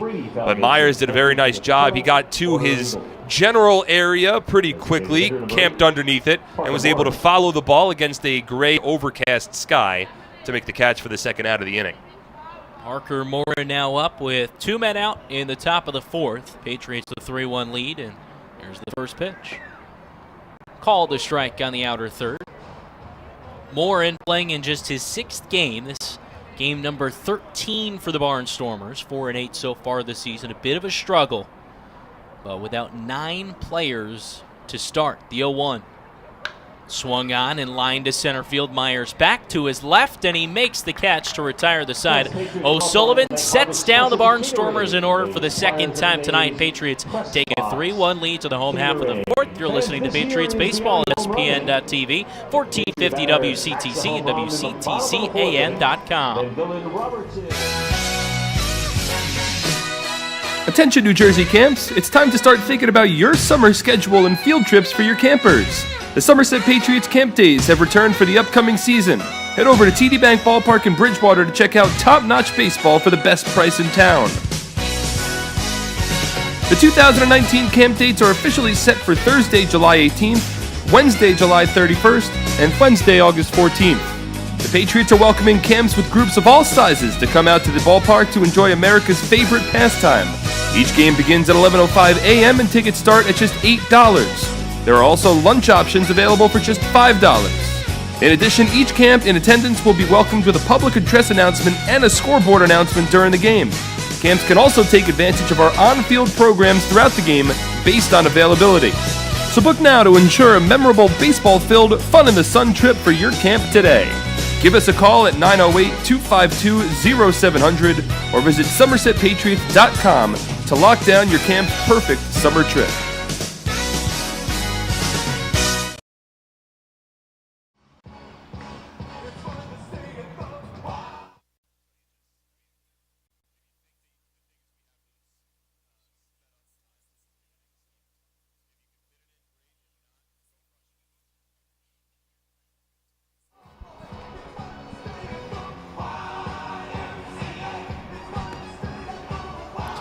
Hey kids, would you like to have an ice cream party, receive exclusive Somerset Sluggers merchandise and tickets to games, and become a member of the Somerset Sluggers Kids Club? It's only $15. You could receive tickets to 6 games and join in on 3 exclusive VIP experiences. Call our Sluggers coordinator Tim at 908-255-1422 or visit our Somerset Sluggers page at somersetpatriots.com to learn more and sign up today. The Somerset Patriots would like to thank Children's Specialized Hospital for their support of the 2019 Somerset Sluggers Kids Club. 3-1 Somerset leading Lancaster, home half of the 4th inning, and Justin Pacioli leading things off. Takes a first pitch strike, a fastball in the outer third. It's still Jared Lakin making his 3rd appearance, 2nd start of the season. Roughed up a bit in the bottom of the 3rd inning. Somerset 3 runs on 3 hits. The 0-1. Swung on and missed, although Lakin not getting much help from Joey Trdoslavich out in left field. 2 miscues, not marked down as errors, though. And ultimately a 30-pitch inning for Lakin in the 3rd. Pacioli down, no balls and 2 strikes to lead off the inning. Now the righty readjusts the batting gloves in the midst of a 6-game hitting streak. 0 for 1, though, tonight. O'Sullivan, the lefty, winds and delivers. 0-2. Fought off into the seats right side.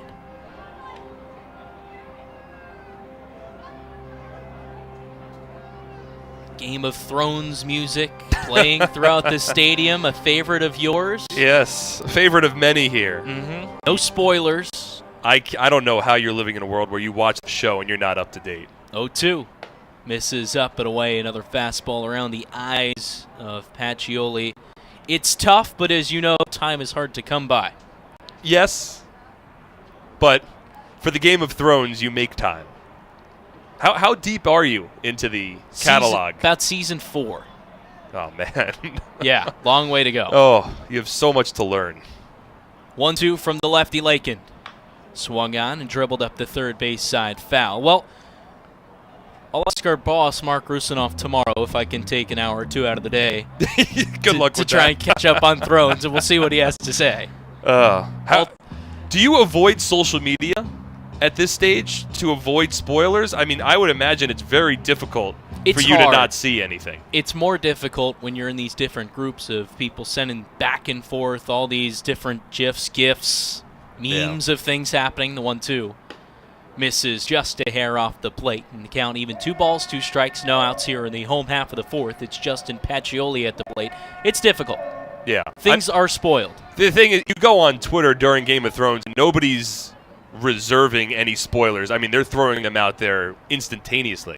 2-2 misses upstairs. Well, with Avengers Endgame, have you gotten a chance to see that one? I have not. LaShawn McCoy blew that one for a lot of people, and he got a lot of flack for that. Well, he might be released by the Bills this offseason, and if and when he does, people are going to make a lot of Endgame jokes. Here's the payoff pitch to Pacioli. Swung on and lifted right side of the infield. Gamache over, settling under it, and he makes the catch for out number 1 here in the home half of the 4th. Pacioli got a little underneath that fastball, and when Pacioli's playing well, he's got a level swing, a level approach at the plate, and he's not getting underneath too many pitches. I mean, he's a guy where hitting the ball on the ground is almost as successful as hitting the ball on a line due to his speed, but a little underneath that pitch, popped it up along the right side of the infield for the first out of the inning. It was an 8-pitch battle, but Jared Lakin won that one. Now he faces the lefty Mike Franzoso. First pitch. Called a strike on the inside corner. Franzoso lifted the hands, trying to move it out of the way. Didn't love the call with a nod of the head, but settles back into the left side. Open stance for Franzoso. The 0-1. Called a strike, and he's in a hole. No balls, 2 strikes, 1 out. And a 3-1 lead for Somerset. Well, the Barnstormers hoping to get some length out of Lakin. I don't know if he's going to be able to pitch past the 4th inning tonight, but this is a team that is really using a patchwork rotation. And the 0-2 is swung on and lined softly into the glove of Gamache, the second baseman, for out number 2. They have Lakin as their scheduled starter tonight. Jake McCasland gets the start tomorrow night for the Barnstormers. And after that, Somerset will see former Patriot and longtime former Major Leaguer Kyle Davies as the Barnstormers starting pitcher Saturday. And then Buddy Bauman rounds up the rotation on Sunday. But, Lakin's a relief pitcher. Scott Schumann has been a relief pitcher for a while. He's gotten a start for the Barnstormers this year. They're picking and choosing their spots, and, it's a patchwork, really, pitching staff as a whole tonight. First pitch to Steve Neister, a called strike at the knees outside corner. Neister from the right side walked and scored the first run of the ball game for the Patriots back in the bottom of the third. 0-1. Skips its way to the plate. We talked Game of Thrones. Did you catch the coffee cup controversy? The coffee cup controversy. Yeah. I like the alliteration right there. Oh, yeah. Bring in our A game. Yes. Oh, yeah. Well, day number 1 for you and already firing on all cylinders. 1-1 is swung on a soft ground to the right side. Fielded by Hobson at first. He'll take it to the bag himself. And the Patriots go down in order. Through 4 innings, 3-1. Somerset leads Lancaster. You're listening to Patriots Baseball on SPN.TV, 1450 WCTC and WCTCAM.com. I'm fighting cancer. I'm fighting cancer. I am fighting cancer. I fight every day. Every night. Every hour. Every minute. And every second. Robert Wood Johnson University Hospital and RWJ Barnabas Health, together with the Rutgers Cancer Institute of New Jersey, bring the latest research, treatments, and clinical trials close to home. We're fighting cancer. And I'm not fighting alone. Robert Wood Johnson University Hospital. Let's beat cancer together. Nothing is more important than your child's education. The Somerset County Education Association represents the public school employees that make your child's education possible. This includes more than 7,000 teachers, paraprofessionals, bus drivers, nurses, custodians, secretaries, and other outstanding education support professionals. Visit www.sceanj.org for more information. Together, we can prepare our children for the future.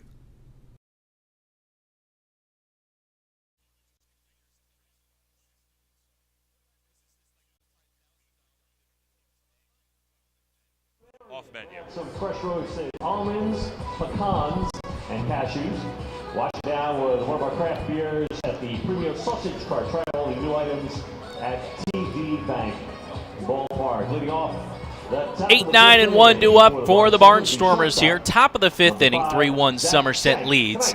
Thanks to a 3-run third inning in response to a Barnstormers run in the top half. And it's still Liam O'Sullivan out for the Patriots. He'll face Zach Shank, who starts out this 5th inning. Shank 0 for 1 tonight, a ground out to the second baseman in the first pitch. Misses up and in, off speed from O'Sullivan. We've mentioned it a couple times tonight. Throwing strikes, but he's not going to mow you down. Just 1 strikeout thus far. Only 1 walk as well. The 1-0. Called a strike on the outer third. O'Sullivan has a very interesting story. Started his professional career with basically the Frontier League equivalent of the Road Warriors, a team that played in the Atlantic League last year. 1-1 is lifted out of play behind the plate. Started his professional career with the Frontier Grays, and wasn't a great start to that career, had an ERA over 7, but then joined the Joliet Slammers and really turned into a different pitcher and had a lot of success. 1-2. A line drive into right field that dunks in for a base hit ahead of Justin Pacioli and Shank aboard to lead off the top of the 5th. Well, that breaks up a stretch of 5 consecutive retired by O'Sullivan, and he hasn't been hit too hard. I mean, the Barnstormers have 4 hits. They've just sprayed 4 singles across the first 4+ innings of this ball game. And their only run coming across an RBI single from Dan Gamache in the 3rd. Anderson De La Rosa, the catcher, and the 9-man now steps up. Shank off of first. No stolen bases this season. O'Sullivan, the righty, comes set at the chest. He kicks with the first pitch. Called the strike. O'Sullivan again out in front. De La Rosa came around to score the lone run for the Barnstormers back in the top of the 3rd inning. He has 1 of 4 Lancaster hits. 0-1. That misses in tight. 1-1 the count De La Rosa, the catcher. We saw the strong arm earlier tonight trying to back pick a Patriot at second base.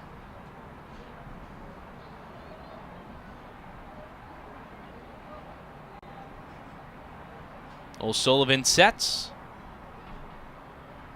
Kicked with the 1-1.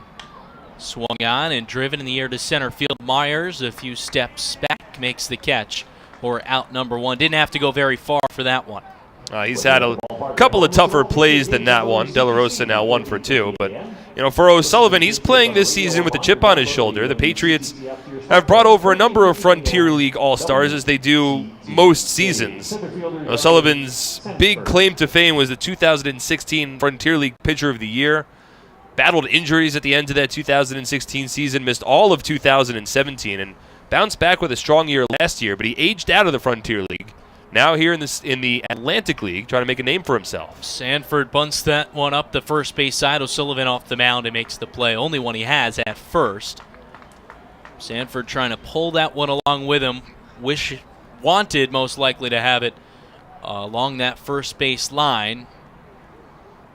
Nonetheless, advances Shank to second. Well, that's a situation where you could make an argument that Darian Sanford should get a sacrifice bunt because it advanced the runner, but with his speed, he was clearly bunting for a hit there. Tried to drag it down the first base line, but the ball was hit pretty hard, and when O'Sullivan came off the mound to field it, if he immediately turned and threw to second base, he might have had a play. He did think about it as the first pitch to Dan Gamache is a called strike. Thought better of it, and I think that's the right play to get a second out here in the inning. Well, it's still a 2-run Patriots lead, so it's not like you're nursing a 1-run lead in the late stages of the ball game. You got a little bit of wiggle room. 0-1 misses low. Well, it's been ruled a sacrifice bunt for Darian Sanford, so it won't go against his batting average, though certainly an argument to be made there that he was just bunting for a hit. I don't know if you're really trying to sacrifice somebody over trailing by a couple of runs in the 5th inning. O'Sullivan, third base side of the rubber, the 1-1. Misses low and in. 2-1 the count on Gamache.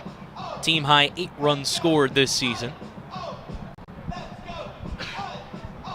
Gamache 2 for 2 tonight. Had an infield single, first hit of the game for the Barnstormers, and then an RBI single to left. 2-1. That one fouled off. Now to play left side. And now 2-2 with 2 outs. And Shank on second base. Top of the 5th inning. Somerset the 3-1 lead. Nobody's getting loose for the Barnstormers in their bullpen, which indicates to us that Jared Lakin likely should be coming out for the bottom of the 5th inning. He's at 75 pitches through 4. Meanwhile, the Patriots bullpen also remains dormant for the time being. As O'Sullivan steps toward second, no throw. A little bit of stirring there down the right field line, but no throwing, and that's really what this Somerset bullpen needs after 8 innings of relief work yesterday. But boy, was it an impressive showing from that bullpen. Pugliese, Cruz, Broadway, Antonini, all starring in a very impressive evening. Here's the 2-2. Fisted foul into the seats left side. Just fighting that one off. Gamache got a piece just enough. And Shank will have to retreat to second. First time through the rotation early in the season, Brett Jody was keeping his starting pitchers to about 65 pitches in terms of a pitch count. And he said that once you get the second time through the rotation, you could bump it up to maybe about 75, 80, 85, depending on game flow. So I'm sure that he'd love to see O'Sullivan maybe work through the 6th inning tonight. So the 2-2 is lifted, and again out of play left side. Couple fans looking for that one as it bounces around the seats. And in terms of what bullpen arms Brett would use tonight as well, I'm sure he'd much prefer a game that was not close in the later stages, so he wouldn't have to use maybe Antonini for a second consecutive night or Broadway for a third consecutive night. I'd imagine we'd see at least Zex and Nicola at some point tonight. 2-2. Here's the 7th pitch to the at-bat as O'Sullivan peaks at second and delivers. Swung on a chopper right side, the first baseman, that's Neister, fields and flips over to O'Sullivan covering the bag. That will retire the side. 3-1, Somerset leading Lancaster as we head to the home half of the fifth. You're listening to Patriots Baseball on SPN.TV, 1450 WCTC, and WCTCAM.com. 2, 3, 4! Nailed it! Now let's go play some quick draw. Quick draw! Nothing beats the draw of Quick Draw, the game with over 40,000 daily winners. Find a place and bring your people. Happy with this year's tax refund? Probably not. Well, Flemington Department Store can't change the tax law, but can make things less taxing by crediting you double the sales tax on most top-quality brand sofas, chairs, recliners, bedroom and dining room sets, proudly showcased in Central Jersey's largest showroom. That's right, Flemington is paying your sales tax plus giving you a matching credit when you buy furniture, plus free delivery. The double sales tax credit event is going on now, only at Flemington Department Store. Okay, let's kick it off with a power spray. Go, go, go. Stop. Killer class. Let's go play quick draw. Nothing beats the draw of Quick Draw. A $1 bet could win up to $100,000. Find a place and bring your people. Patriots Baseball, a voice of Central Jersey, 1550 WCTC.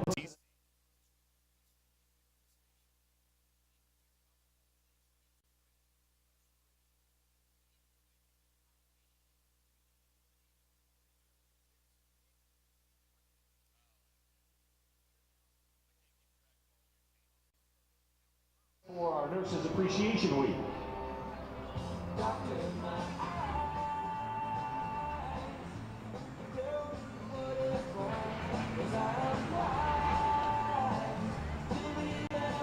Diamond Nation, located in Flemington, New Jersey, is the premier baseball and softball facility in the Northeast and is home to the Jack Cust Baseball and Jenny Finch Softball Academies. Diamond Nation is a top draw for prominent youth, teen, and high school tournaments and is dedicated to providing top-flight instruction, private lessons, and outstanding camps for individuals and teams. Visit us at diamondnation.com. Bottom of the fifth, Somerset leading Lancaster 3-1. All the runs coming in the third inning, and Jovan Gonzalez leading things off for the Patriots. First pitch from O'Sullivan, busts him in tight. Rather Lakin, still Jared Lakin, out on the bump, making his second start and working here into the fifth inning. 1-0, up and out, just a bit outside as that one gets well past De La Rosa all the way to the backstop, and a little hop there from Silvio Martinez. Wasn't sure how hard that ball was coming back at him. Martinez, the home plate umpire. It reminds you a little bit, I forget what All-Star game it was, when I think Randy Johnson, the first pitch he threw to John Kruk was just, like a 120-mile-per-hour fastball straight to the backstop. 2-0 the count here, as Gonzalez leads off the home half of the fifth. O'Sullivan, the lefty, winds and deals. Misses low and away. 4 strikeouts for Lakin tonight. 2 walks as well.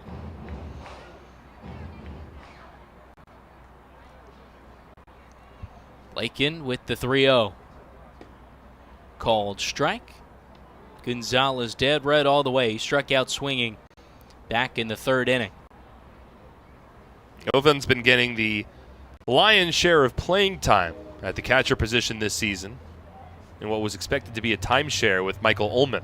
So the 3-1 is tapped foul up the third base side. I mean, Ullman has gotten off to a very impressive start offensively for the Patriots, but the majority of his playing time has come as a designated hitter. In fact, Patriots are 6-0 when Ullman starts at the DH position. And even more impressive than that, when Jovan Gonzalez is the team's starting catcher, the Patriots are 7-0 on the year. 3-2 is lined down the left field line, slicing and foul. So they'll do it one more time. Gonzalez would have had extra bases for sure as that one tailed in to the Barnstormers bullpen. Jovan just a little out in front of that breaking ball. Lakin was behind 3-0. It's brought the count all the way back. Leading off the home half of the fifth inning. 3-1, Somerset on top, looking for their 8th straight win. 3-2. Swung on and a grounder over to the third baseman. That's Bell, who backs up and backhands it at the hip, throws across the diamond in time for out number 1. Well, I think now with that 8-game winning streak being potentially brought up, it's a good time to check the out-of-town scoreboard in the Atlantic League as two other games currently going on. Right now, the High Point Rockers in front of the York Revolution 7-1. That ball game in the middle of the 5th inning over at Peoples Bank Park. Of course, the Revs coming off of a 3-game sweep at the hands of the Somerset Patriots. Here's the first pitch to Massey. That one misses away. And then the other game underway, top of the 6th inning, no score between the Long Island Ducks and the Southern Maryland Blue Crabs. Again, despite Somerset's 7-game win streak, they remain just a half game up on Long Island for first place in the Liberty Division. 1-0 is swung on in a routine grounder right side. Gamache gobbles it up and throws on to first in time, or out number 2. Well, in watching the Revolution play over the last 3 days, they've got a couple of players that don't hustle it down the first base line on every ground ball. The same cannot be said for Craig Massey. You mentioned it, Brandon. That was a routine grounder to second, and Gamache sort of played it on his heels a little bit without a big sense of urgency. Massey was sprinting down the first base line, and that throw from Gamache on a routine grounder probably only beat him by a stride or maybe even a little less than that. First pitch to Alfredo Rodriguez misses off the plate. And when infielders start to realize that you're a player that's going to run full speed on every single ground ball, it leaves a lot less room for error. A quick bobble or a little slight hesitation could be the difference between a putout and an infield single. 1-0 is fouled off. And as a fielder, then you start to think, too. You start hearing those footsteps. You know he's hustling up the line, and you know you don't have that room for error, which kind of opens up the door a little bit more. Absolutely. Massey's a guy that puts a lot of pressure on defenses. Pacioli as well for the Patriots. 1-1. That misses outside. 2-1 the count here on the two-man Alfredo Rodriguez. In the midst of a 5-game hit streak, did extend his on-base streak to 7 games when he walked back in the first inning. 2-1. Swing and off the end of the bat, foul just behind the plate. And again, Silvio Martinez has to move out of the way of that one. But he'll pick it up, and the count now 2-2.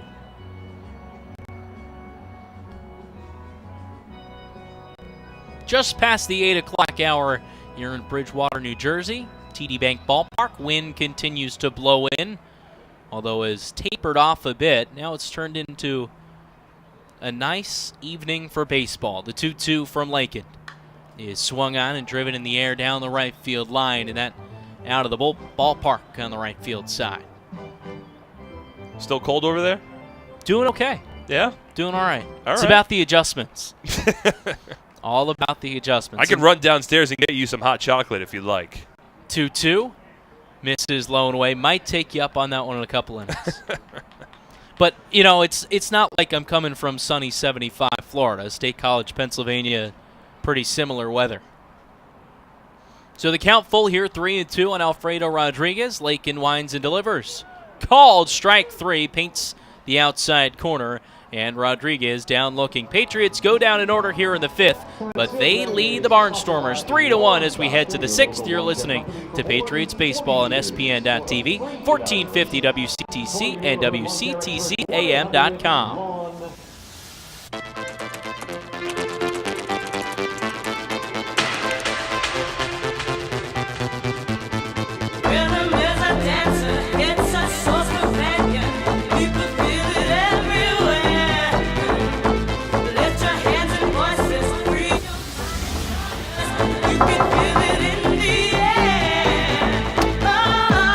Sorry, we were running late. No problem. Come on in. Before opening day, the crew at T-Mobile Park made countless calls, getting everything ready for baseball. A trucker used his GPS to make sure the new signs got there in time.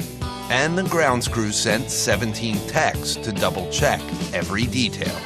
But when the sun set, they put down their phones and gave the game to the people who loved it most. Baseball movie, A League of Their Own. The jerseys are designed to honor women in baseball and will be auctioned off during the game on Sunday to benefit the Steeplechase Cancer Center.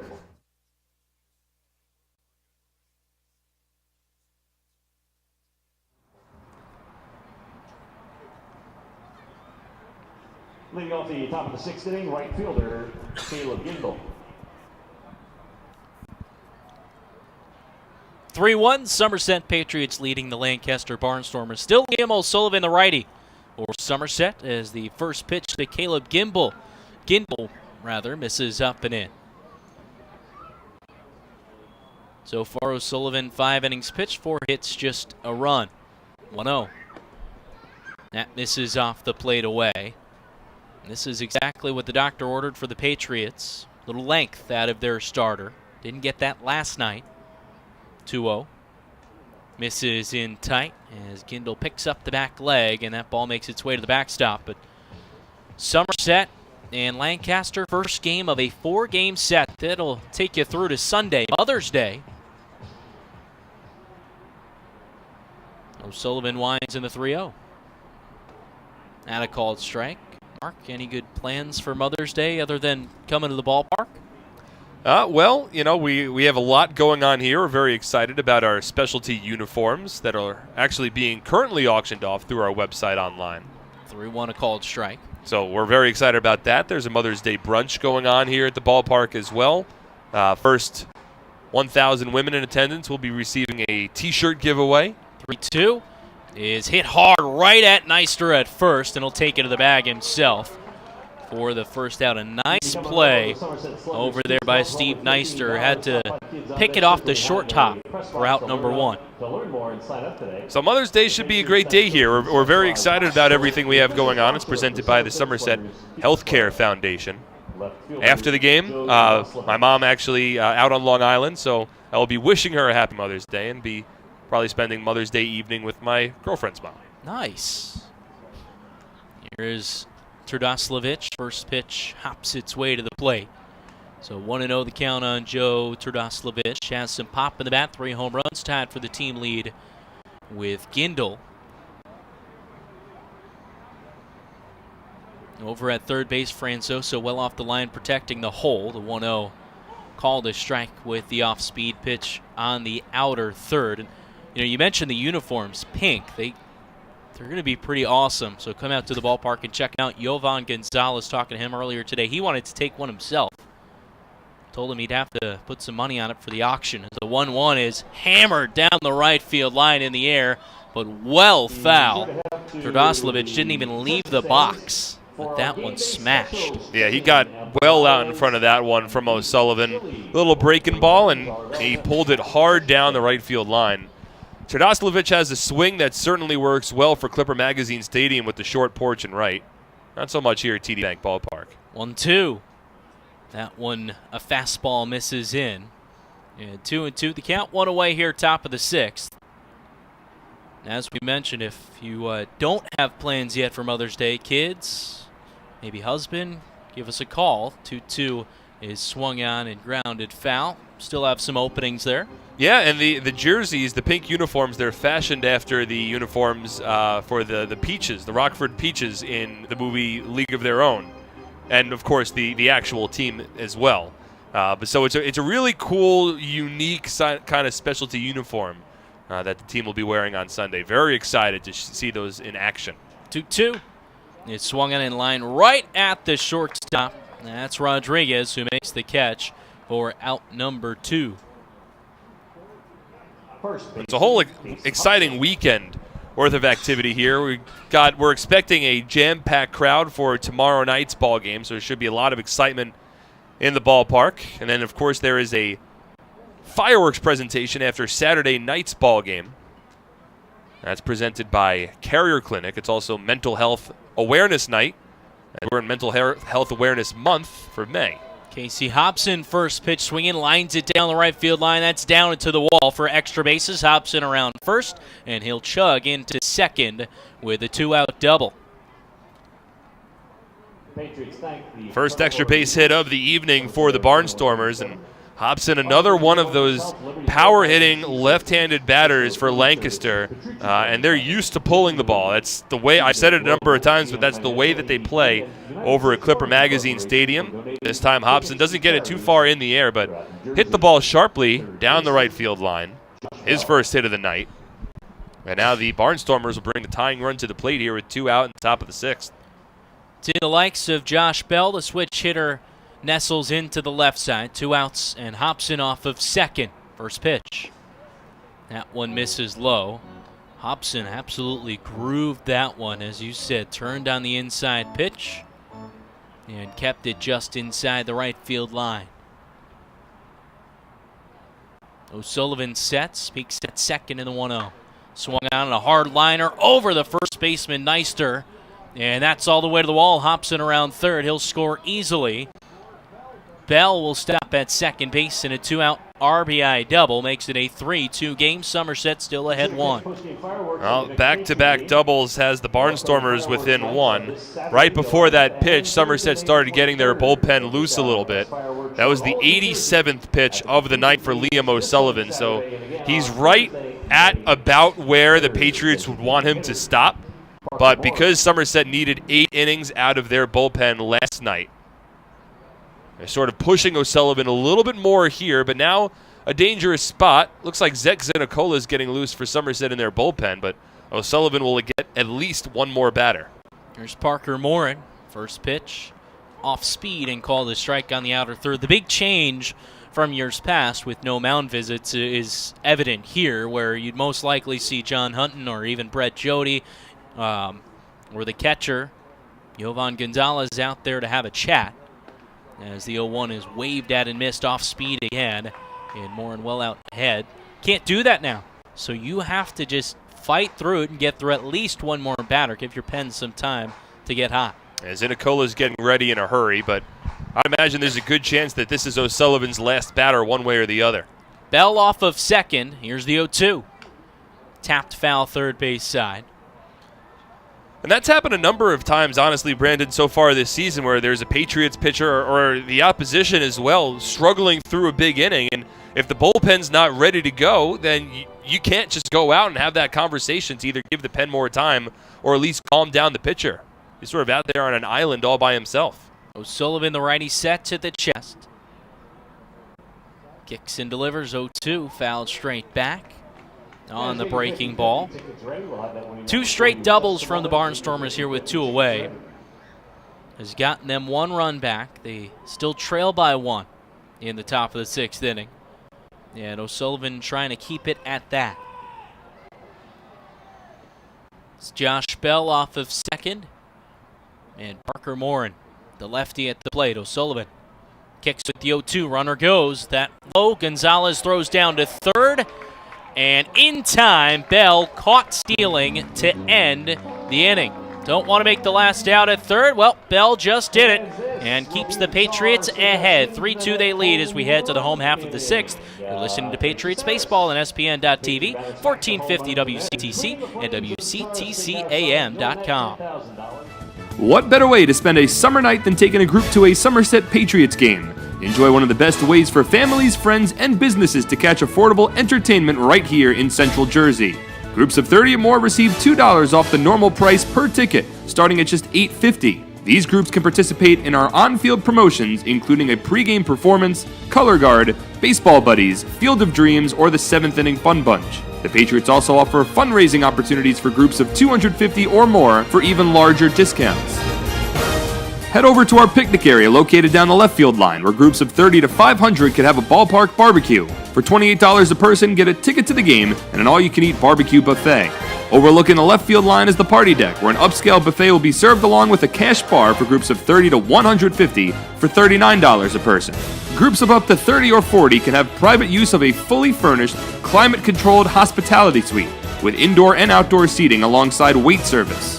Our exclusive Diamond Club is a large indoor hospitality space located on our suite level, perfect for holding meetings and entertaining clients. Here, outdoor balcony seating is accompanied by an hour-and-a-half upscale buffet, a private cash bar, cocktail tables, bar seating, and a 60-inch smart TV. Email us at groups@somersetpatriots.com or call 908-252-0700 to lock down your perfect summer outing.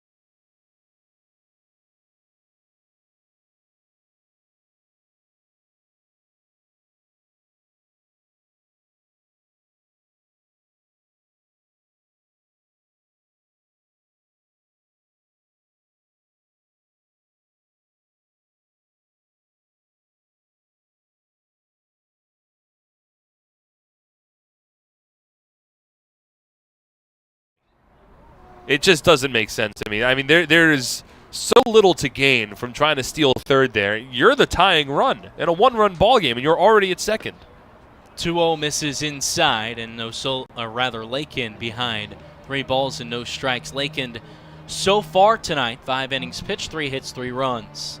And I understand that Bell isn't the most fleet of foot, but, so maybe he doesn't have too much confidence in himself scoring from second base. 3-0 misses low and a 4-pitch walk. That's the third of the evening for Lakin. But if Bell doesn't have a lot of confidence in himself scoring from second base on a base hit to the outfield, I don't see how he should have that much confidence in himself trying to steal third base. And on top of that, it was a left-handed batter that was at the plate, so that was a very easy pitch for Gonzalez to throw on. There was nobody in his way in the right-handed batter's box. He just caught the ball, easily threw it to third, and the throw in the tag beat Bell by a mile. It was a low pitch at that, which you'd think would make things a little more difficult, but as you mentioned, a lefty was at the plate as Ray Navarro steps up. And the first pitch from Lakin, that misses low. 5 straight balls from Lakin here in his 6th inning of work. Just a head-scratcher. No question about it. But Patriots will take it. They lead by a run here in the home half of the 6th. Jared Lakin, north of 90 pitches. He's at 96. He's approaching the century mark. Be the first pitcher to hit 100 pitches against Somerset this season. 1-0. Grooved in for a strike. Navarro sitting dead red. You'd have to think Lakin a bit frustrated with that. Not getting the plays he could have from Joe Turdoslavich out in left field. That led to 3 runs in the 3rd inning. But he's fighting nonetheless. Flores off of first. He walked to lead off the inning. He runs 1-1. Called strike, throw down to second. In time, a perfect throw there from Anderson De La Rosa, and the tag applied to the helmet of Ramon Flores. It was bang, bang. And I thought Flores might have slipped the hand in there. Instead, it's the first out. Boy, I thought he got in there, too. He got a terrific jump off of Jared Lakin. Flores isn't the fastest guy on this team, but he got such a great jump on first movement. I really thought that he had gotten in. But De La Rosa has one of the strongest arms among catchers in the Atlantic League, and he showed it off again there. 1-2 from Lakin. Swung on at a high chopper, foul third base side, just out of reach of Josh Bell. So, Bell's caught stealing a bit questionable. That one not so much. Flores, as we said, got a good jump, leading off the inning, trying to advance into scoring position. You certainly see why he was going there. Oh, I like the play there from Flores. You got some bats behind you that have some good success, especially Navarro. You want to get into scoring position. It's a one-run ball game. You want some insurance runs. 1-2. Swung on and a grounder right back up the middle. Backhanded there by Gamache. Long throw and off the bag. The throw over to Casey Hobson took him off the bag on a pick. Would have been a splendid play by Hobson going full extension, but instead Navarro aboard with the infield single. Off the mound, Jared Lakin initially tried to field that ball with his bare hand. He wasn't able to do so. Gamache did well to range to his right and cover a good amount of ground, make it a backhanded pick. Threw across his body with his momentum carrying him away from first base. And if it was an accurate throw, he gets Navarro, but Hobson made a nice pick, but his foot came off the bag. And the Patriots have a one-out base runner, and Brendan, looks like we might have a pitching change here. We certainly will. With the call to the bullpen, we'll step aside here in the bottom of the 6th inning. Just an out. Patriots lead the Barnstormers 3-2. You're listening to Somerset Patriots Baseball on SPN.TV, 1450 WCTC, and WCTCAM.com. Attention New Jersey camps, it's time to start thinking about your summer schedule and field trips for your campers. The Somerset Patriots Camp Days have returned for the upcoming season. Head over to TD Bank Ballpark in Bridgewater to check out top-notch baseball for the best price in town. The 2019 camp dates are officially set for Thursday, July 18th, Wednesday, July 31st, and Wednesday, August 14th. The Patriots are welcoming camps with groups of all sizes to come out to the ballpark to enjoy America's favorite pastime. Each game begins at 11:05 a.m. and tickets start at just $8. There are also lunch options available for just $5. In addition, each camp in attendance will be welcomed with a public address announcement and a scoreboard announcement during the game. Camps can also take advantage of our on-field programs throughout the game based on availability.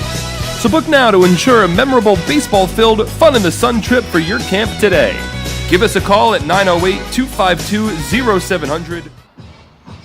It's Garrett Granitz, the new pitcher on for the Barnstormers. They trail it here 3-2 in the bottom of the 6th inning with just an out. Granitz with the team last season as well. Granitz is a submariner in every stretch of the term. When he delivers a pitch home, he's a right-handed pitcher, pretty much a career independent baseball guy, and got off to really a terrific start last year as the Atlantic League struggled to figure him out a little bit. He's one of those pitchers as a righty where his knuckles are scraping against the dirt.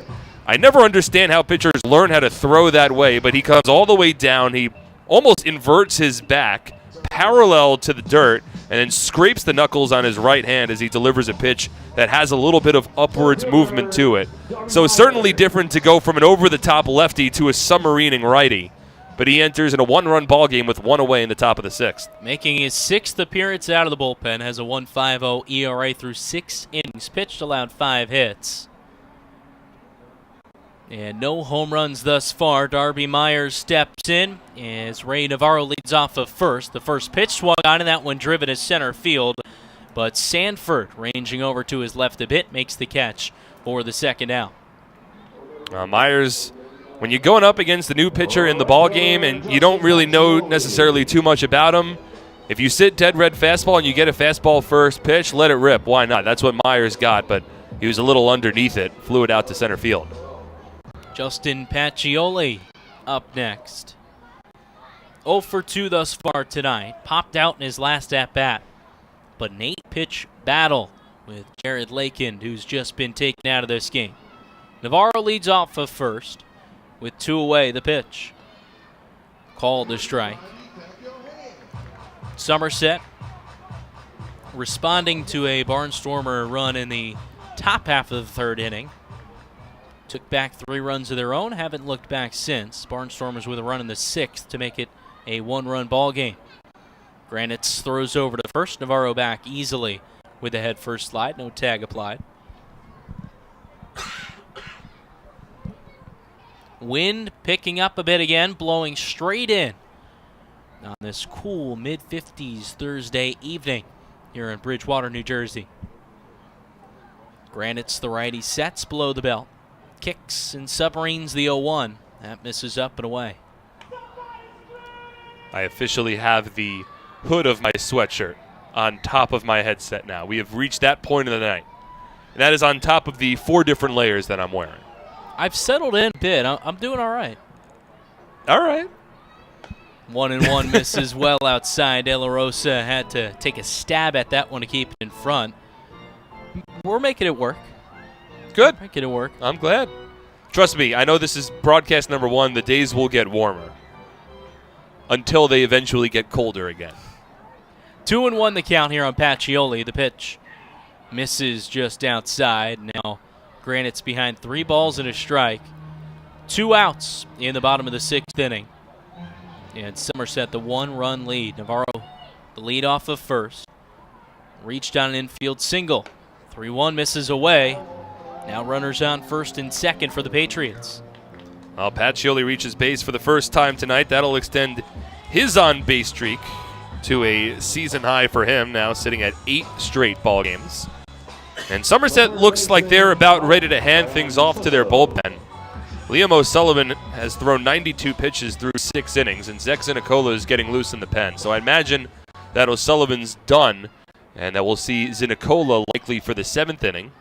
And in another game where the Patriots are only separated by 1 run, I mean, this bullpen has had to be on display early and often this season, and it looks like we're heading towards another bullpen-filled evening tonight.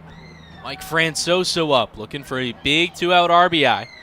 Runners on first and second. First pitch, that misses in tight. Both starters weren't dominant, got the job done. They fought their way through. Jared Lakind finishing with 5 1/3 innings pitched, 4 hits. Right now, 3 runs, although he's responsible for Ray Navarro at second base. 1-0 in tight, and that catches Mike Franzoso on the front elbow. Now the bases are loaded.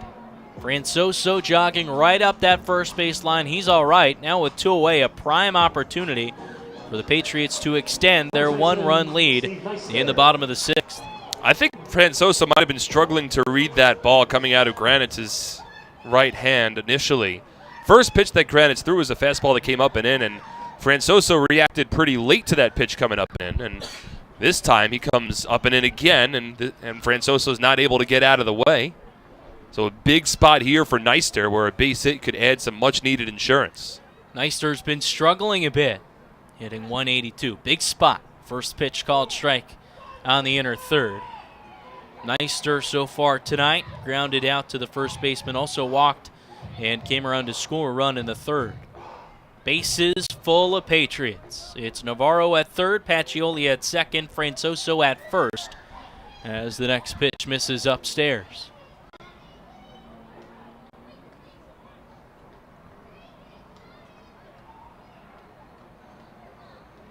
Granites, the righty working on the first base side of the rubber, the submarine delivery in the 1-1.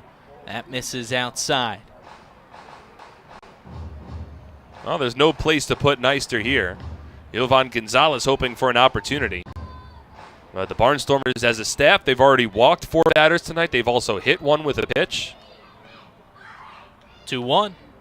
Misses well outside. De La Rosa out of the crouch to get that one. Now 3-1 the count. You got to be taking almost all the way here if you're Neister. Granite's came in and got a first pitch out against Darby Myers on a fly ball to center field. Since that point, he walked Pacioli, he hit Franzoso with a pitch, and now he's falling behind here. You got to know what pitch you want, fastball, middle, whatever it is. That's the only pitch you swing at. If not, you spit on it. Bases full of Patriots. The 3-1, a call strike on the outer third. Looked like a pretty straight fastball there from Granite. And now the count runs full with 2 away. Here in the bottom of the 6th inning, bases are loaded, runners off with the pitch. Patriots up just a run here on the Barnstormers, looking to extend that. Payoff pitch, fouled back.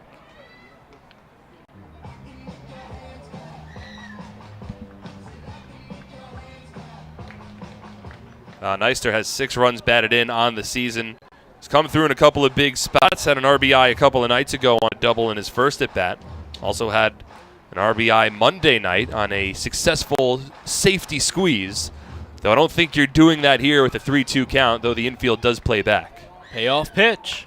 Swung on and a chopper to the right side. Gamache gets it head high and makes the play. Granite works into and out of some trouble. The Patriots strand the bases loaded, but they take a 1-run lead to the 7th. You're listening to Patriots Baseball on SPN.TV, 1450 WCTC, and WCTCAM.com. I'm fighting cancer. I'm fighting cancer. I am fighting cancer. I fight every day. Every night, Every hour. every minute, and every second. Robert Wood Johnson University Hospital and RWJ Barnabas Health, together with the Rutgers Cancer Institute of New Jersey, bring the latest research, treatments, and clinical trials close to home. We're fighting cancer. And I'm not fighting alone. Robert Wood Johnson University Hospital. Let's beat cancer together. Before opening day, the crew at T-Mobile Park made countless calls, getting everything ready for baseball. A trucker used his GPS to make sure the new signs got there in time. And the grounds crew sent 17 texts to double-check every detail. But when the sun set, they put down their phones and gave the game to the people who loved it most. But Shane Green is so happy that he's got all that. Make some noise for all the cans out here, guys. Give it up for them, y'all. Check this out, guys. The Eastern Aerosol Association reminds you that aerosol cans are recyclable. Recycle your empty aerosol cans at home, not on the field, guys. Let's keep it up, Patriots fans. This Patriot pitch exchange brought to you by Provident Bank. Now on the mound for the Patriots, number 19, Zach Zinicola. We need Anthony Passanella. 3-2, the Somerset Patriots lead the Lancaster Barnstormers. Mark Schwartz, time to take it back. Thank you very much, Brandon. 3 runs, 4 hits, and 1 error for the Patriots. 2 runs, 6 hits, and no errors for the Lancaster Barnstormers. And a new pitcher in the ballgame here for Somerset. It is Zach Zinicola, who comes on the mound here in relief of the Patriots starting pitcher Liam O'Sullivan.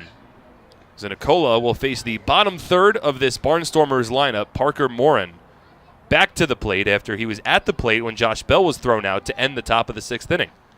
First pitch from Zinicola, a fastball misses outside, 1 ball and no strikes. So far this season, 4 appearances, not allowed a run, and a 1-1 record for Zinicola from Magnolia, Texas. He works from the stretch here. The 1-0 taken off the plate. 2 balls and no strikes. Zinicola struggled in his first game of the season back in late April. Game 1 of that opening day doubleheader, he received the loss. But since that point, scoreless frames across for the second-year Patriot as Morin fouls this one off. 2 balls and a strike. In fact, Zinicola has tossed 4 consecutive scoreless innings since his first appearance.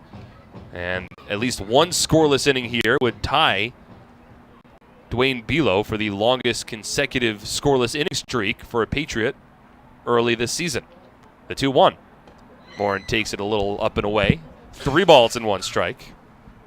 Last we saw Zek, he pitched 2 innings a couple of nights ago for the Patriots in relief. It actually came on Monday night. It was very strong. Allowed 1 hit with 1 strikeout over those 2 innings. But he walks Parker Morin here. A fastball missing up and away, ball 4. And the Barnstormers have a leadoff batter aboard representing the tying run here in the top of the 7th inning. Final line on O'Sullivan. 6 innings pitched, 6 hits, but just 2 runs, both earned, a walk and a strikeout. So as we talked about the last half inning, both of these starters really battling their way through the start. 92 overall pitches for O'Sullivan tonight. He's in line for the win. He is the pitcher of record should the Patriots bullpen hold on here. As the first pitch to Shank is fouled off to the backstop, 0-1. Somerset's bullpen collectively has tossed 6 1/3 consecutive scoreless innings, and all of those came yesterday. 8 total innings needed by Patriots relief pitchers last night. Final 6 1/3 came without allowing a run. The 0-1 from Zinicola, fisted in the air, foul down the first base side out of play. Happy birthday to Rich Hunton. No balls and 2 strikes. Happy birthday to Scarlett, celebrating her 7th birthday, which will be tomorrow. Somerset got multi-inning efforts last night from Nate Rowe, who tossed an inning and 2/3. James Puglisi tossed 2 1/3 innings, and Luis Cruz tossed 2 innings as well. So now it's Zinicola's turn. I'd imagine there's a good chance we could see Jake Joyce tonight as well. He did not pitch yesterday. And if we get into a save situation in the 9th, right now it's still Mike Antonini, who's working as the team's closer, as the 0-2 misses up and in, 1 ball and 2 strikes. We've talked about players being used as utility, moving around. How about Mike Antonini? For this season, had not had a save in his professional career, now 5 of 6. It's been very impressive for Antonini. He's been in different roles now in his first 3 seasons with the Patriots. The 1-2 from Zinicola, swung on and missed, strike 3. Shank out in front, and there's 1 away here in the top of the 7th inning. That's only the 2nd strikeout of the night for the Patriots. This is a team that collectively struck out 14 Revolution batters yesterday. But in stark contrast tonight, just their 2nd strikeout, and there's 1 away in the top of the 7th. As the team coming into the ninth, the pitching staff right there at 4th with 99 overall. So sitting right in the middle of the Atlantic League. Here's Anderson De La Rosa. He's 1 for 2 as Zinicola throws to first base, checks in on Morin. Parker Morin has not yet attempted a stolen base this season. He represents the tying run. 3-2, Patriots lead, a runner at first and 1 away in the top of the 7th inning. Somerset has won 7 straight ball games. The Barnstormers have lost 4 straight. As De La Rosa takes this fastball a little high. 1 ball and no strikes. So 2 teams that have been moving in different directions as of late. Still early. A lot of baseball to be played overall this season, and more specifically here in the first half. But this is a time of the year where teams can begin to distance themselves a bit. Morin runs, broken back grounder towards second, passes to Nicola, collected by Massey, and is only plays to first. So the Patriots get the sure out on a broken bat grounder from Anderson De La Rosa. But the Barnstormers now have the tying run in scoring position with 2 away in the top of the 7th. Second time tonight we've seen the Barnstormers try the hit and run. This time successful. Number 7, Darian Sanford. That'll bring up Sanford, who, again, has really gotten off to a tough start to begin his season. He's 0 for 2 tonight. He was granted a sacrifice bunt in his last at-bat, though he dropped down a drag bunt, trying to bunt for a base hit down the first base line. Now a batting average at 157. Chokes up on the bat, a switch hitter from the left side here. First pitch from Zinicola misses outside, 1-0. All Sanford really needs to do is just put the ball on the ground, and he puts so much pressure on the defense. Again, 82 stolen bases last year with the Barnstormers. And if you go, 3 or 4 years ago, he stole 99 bases in the Pacific Association. The 1-0. Swinging a ground ball to first, in between hop, collected by Neister. Steps on the bag, and the inning is over. Nicola works around a leadoff walk. No runs, no hits, no errors, and 1 runner left on base. We will stretch, and then we will head to the bottom of the 7th. Somerset in front by a run on SPN.TV, 1450 WCTC, and WCTCAM.com. For over 85 years, in every county across the state, we've protected the health of New Jersey, covering families and businesses through life's big moments and the small ones. Because we don't just work here, we live here too.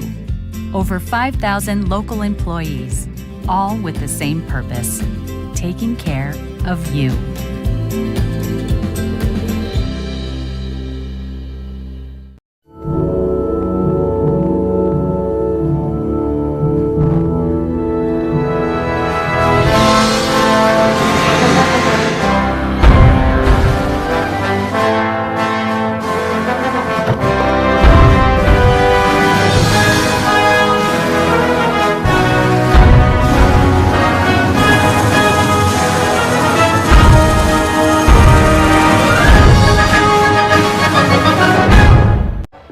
Harper, brother of Bryce Harper.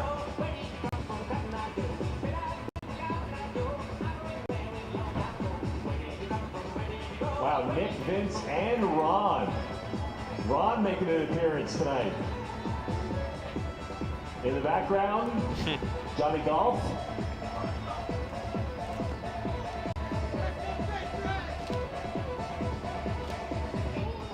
HealthQuest, the top 100 health and fitness club in the nation, is located right here in our community, conveniently located on Route 31 in Flemington and open 7 days a week. HealthQuest proudly serves all of Central New Jersey, and HealthQuest is not just another day at the gym, it's a lifestyle. Start your journey today to becoming HQ Fit. Ideacom is now offering businesses free VoIP phones. With Ideacom, you can reduce your phone bill, work from anywhere, and enjoy local support. Get the guys from Ideacom on your team today by visiting their website at ideacom-nj.com. There's a new pitcher in the game for the Barnstormers. We move to the bottom of the 7th inning. Somerset leading 3-2. Jovan Gonzalez leads off, and the first pitch from the newest pitcher, Brian Harper. It's a fastball that misses outside, 1-0. Making his 5th appearance out of the bullpen, an 0-2 record, ERA of 0 those through 6 innings pitched. The 1-0 from the southpaw misses outside. 2 balls and no strikes. Might wonder how are you 0-2 with an ERA of 0, but through those 6 innings pitched, 5 hits, 6 runs, none of which were earned. It's a pretty big disparity there as Gonzalez fouls it off. 2 balls and a strike. And not only is Harper now known for giving up 6 unearned runs so far this season, but probably the thing that he's most known for is not himself, but his brother, Bryce Harper, who just inked the 2nd largest contract in Major League Baseball history, as Jovan Gonzalez fouls off a fastball, 2-2. It was the largest contract in Major League Baseball history, right? Briefly. Mm-hmm. Short stint. Before Trout. Yep. But it was still larger than A-Rod's contract and Pujols' contract. And now sorry? Playing for the Fightin' Phils. That's right. As Gonzalez set down on strikes here, swinging. And there's one away here to begin the bottom of the 7th inning. 6th strikeout of the night for this Barnstormers pitching staff. That'll bring us back to the top of the order and Craig Massey. 3 runs, 4 hits, 1 error for the Patriots. 2 runs, 6 hits, and no errors for the Barnstormers. In case you're just joining us, Lancaster took a 1-0 lead in the top of the 3rd inning. That came on an RBI single from Dan Gamache. They briefly held that 1-0 lead, only for a couple of minutes. As Massey takes a strike here from Harper. No balls in a strike. Somerset responded in the bottom of the 3rd. Scored 3 runs with 2 outs in the inning, including an RBI double from Ramon Flores, and a 2-run double from Ray Navarro. As Massey takes a strike at the knees here, 0-2. And that has been enough offense for the Patriots tonight, as Lancaster got a run back in the top of the 6th, but Somerset still holds on to a 3-2 lead. The 0-2. Swinging a tapped foul ball, rolling towards the backstop. Still an 0-2 hole. Not to jinx anything here, but so far through the Patriots season here, it's game number 12. We've only played in 2 games that have been longer than 3 hours. Barnstormers have played in 5. I know. Had to get it out there, though. The 0-2 misses outside. So what are we looking at? 16-inning ball? Come on, man. Oh, man. You've worked in baseball before. I don't believe in the jinx. Oh, the 1-2. Taken low. 2 balls and 2 strikes. Not buying into it. Well, if we're keeping track, tonight's ball game started, because you already brought it up. Tonight's ball game started at 6:40. So we're a little over 2 hours in. We're going to put the jinx to bed tonight. God. We're going to do it. 1 out, nobody on in the bottom of the 7th inning. Somerset leading 3-2. Craig Massey has worked his way back in this count against lefty Brian Harper. The pitch, swinging a topped ball down the first base line. Long hop fielded by Hobson, and he beats Massey to the bag for the 2nd out of the inning. Just wait. If this game goes into extras. When we're in the bottom of the 17th, I'll apologize. You're going to have to wear it. That's fine. That's perfectly fine. 2 out, nobody on. Here's Alfredo Rodriguez. Dwayne Bilo currently getting loose in the Patriots bullpen down the right field line. So Zinicola might be done after 1 inning of work. This is a lefty/switch hitting heavy lineup. So Bilo will get some work in the 8th as the first pitch to Rodriguez. It's on the inside part of the plate. A called strike, 0-1. The lefty Gamache, left-handed hitting Gindel, and a switch hitting Turdoslavich are due up in the 8th inning. So Brett Jody playing the matchups there as Rodriguez swings and drives it out to center field. Wynn knocks it down. Sanford in front makes the catch, and the inning is over. No runs for the Patriots, no hits, no errors, and nobody is left on base. We head to the 8th. Patriots still in front, 3-2 on SPN.TV, 1450 WCTC, WCTCAM.com. I'm fighting cancer. I'm fighting cancer. I am fighting cancer. I fight every day, I fight every night. Every hour. every minute, and every second. Robert Wood Johnson University Hospital Somerset and RWJ Barnabas Health, together with the Rutgers Cancer Institute of New Jersey, bring the latest research, treatments, and clinical trials close to home. We're fighting cancer. and I'm not fighting alone. Robert Wood Johnson University Hospital Somerset. Let's beat cancer together. Somerville Aluminum is proud to announce our greatest remodeling project yet. Valari, new name, same great company.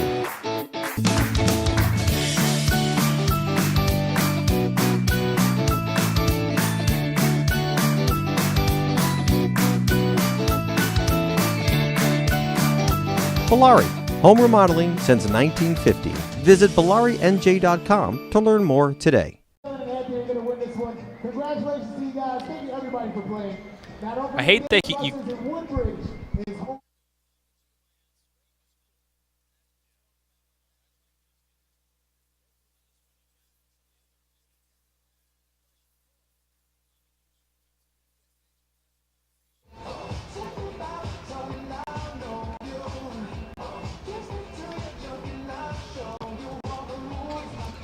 Somerset Patriots Suite Level is brought to you by your New Jersey Audi dealers in the 2019 Audi Q5 SUV. Take a test drive today and see for yourself why the Audi Q5 was born to not conform. With nationally recognized service, competitive rates, and an award-winning teen driver safety program, NJM Insurance Group is a home run for New Jersey. Get your free quote at njm.com. This isn't just insurance. It is NJM. So it is Dwayne Bilo who comes on the mound here for the top of the 8th inning. His first pitch is a fastball missing low and away to the number 2 batter in the lineup, Dan Gamache. Bilo, the lefty, 1-0 record through 4 appearances, takes a 1.50 ERA into this one with a hold and 9 strikeouts through 6 innings pitched.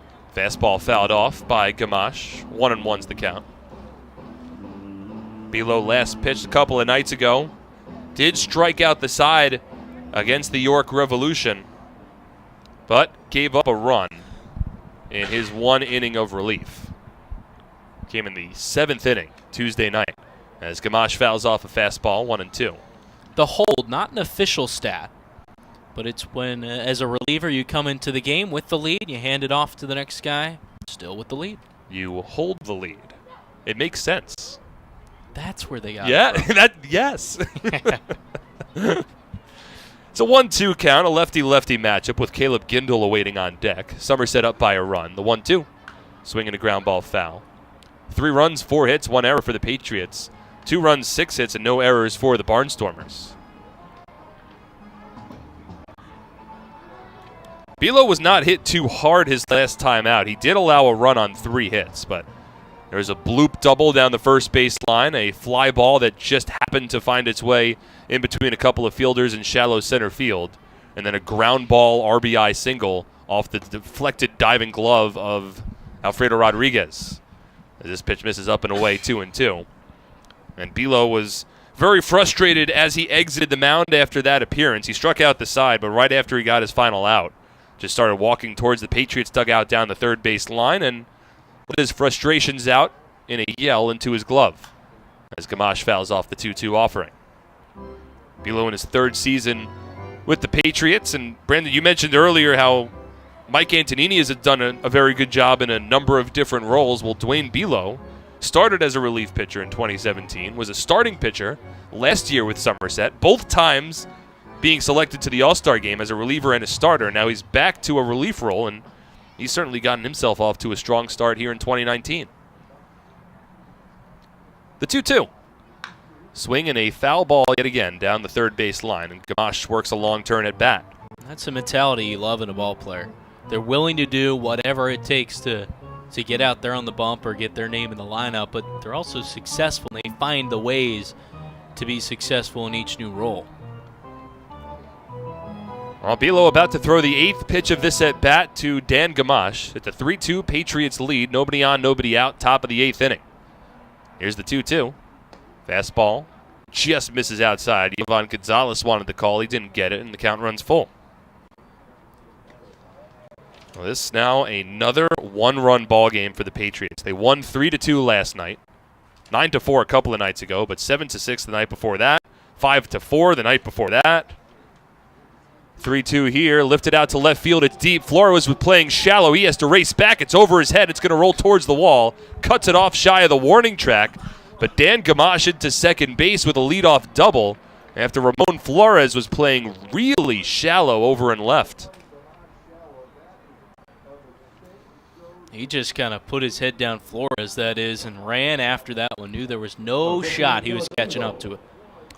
Oh, that might be one of the more shallow positioning that I've seen Flores have so far this season. The wind is blowing in, and we saw that Joey Terdoslavich in the bottom of the 3rd inning struggled in the left field on a couple of fly balls, and if Flores was playing normal depth, he's able to make that catch pretty easily. Instead, it's a leadoff double, and now the first pitch to Caleb Gindle is a fastball at the knees for a called strike, and now this inning has gotten exponentially more difficult for Dwayne Bilo to try to keep it at a 1-run ball game. Gindle has 12 runs batted in. That leads the Atlantic League. Left-handed batter against the lefty Bilo, and the 0-1 taken low. 1 ball and 1 strike. Overall, it was a 9-pitch at bat a battle for Dan Gamache, who won it over Bilo. And now Dwayne could certainly use a strikeout here. Right side of the infield plays a little deep against the lefty Gindel. Third baseman Francoso's off the line. Pacioli deep in right, Myers straight away in center, and Flores a little shallow in left. As Bilo spins around and stares Gamache back towards the second base bag. Barnstormers are out hitting the Patriots 7-4, but 3 2-out runs in the bottom of the third inning are still holding up for the time being. The 1-1. Check swing, appeal to third went around. 1 ball and 2 strikes. Lancaster disagrees. Their manager, also acting third base coach Ross Peoples, motioned a little bit towards the third base umpire there, Jorge Terran. That's a big call in this at bat. A 1-2 count feels a lot different to Gindel than a 2-1. Bilo has 9 strikeouts so far this season over his first 5 relief appearances. As Gindel steps out, steps back in. Wind continues to blow in from center field in a 1-run ball game with a runner at second and nobody out in the top of the 8th. Bilo takes his time, takes a breath, comes set. Stares towards second. And the 1-2. Swing and a miss, strike 3. Off-speed pitch got Gindel chasing in the dirt. It's blocked by Gonzalez. That's a big strikeout, and there's 1 away here in the top of the 8th. Well, in the previous pitch on the check swing there from Gindel, that a ball low in the zone near the dirt, and there, Bilo ahead in the count. Why not go a little lower? You get the swing and the miss. So now here's Joey Turdoslavich. He will bat from the right side of the plate for the first time tonight. He is a switch hitter. So far, he was 0 for 2 with a walk as a left-handed batter. Now he works against Bilo. First pitch swinging, and he lines it foul down the right field line, 0-1. Well, Turdoslavich against Southpaws this year is hitting .308.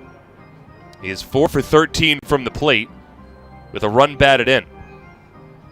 So a slightly higher batting average as a right-handed batter for Turdoslavich.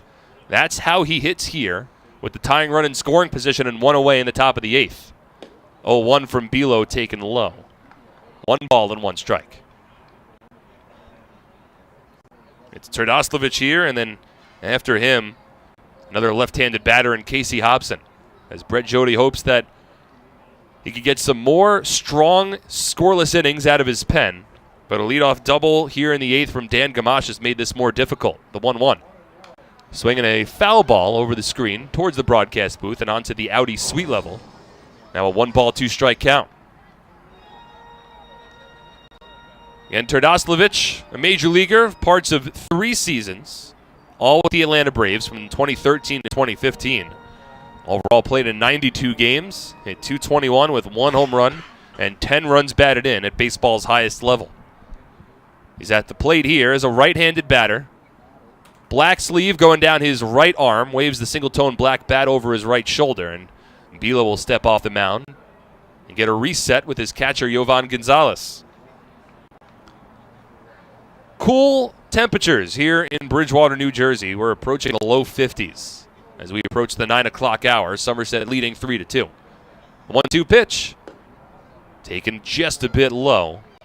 Turdoslavich lays off, and the count runs even at 2-2. Hobson awaiting on deck.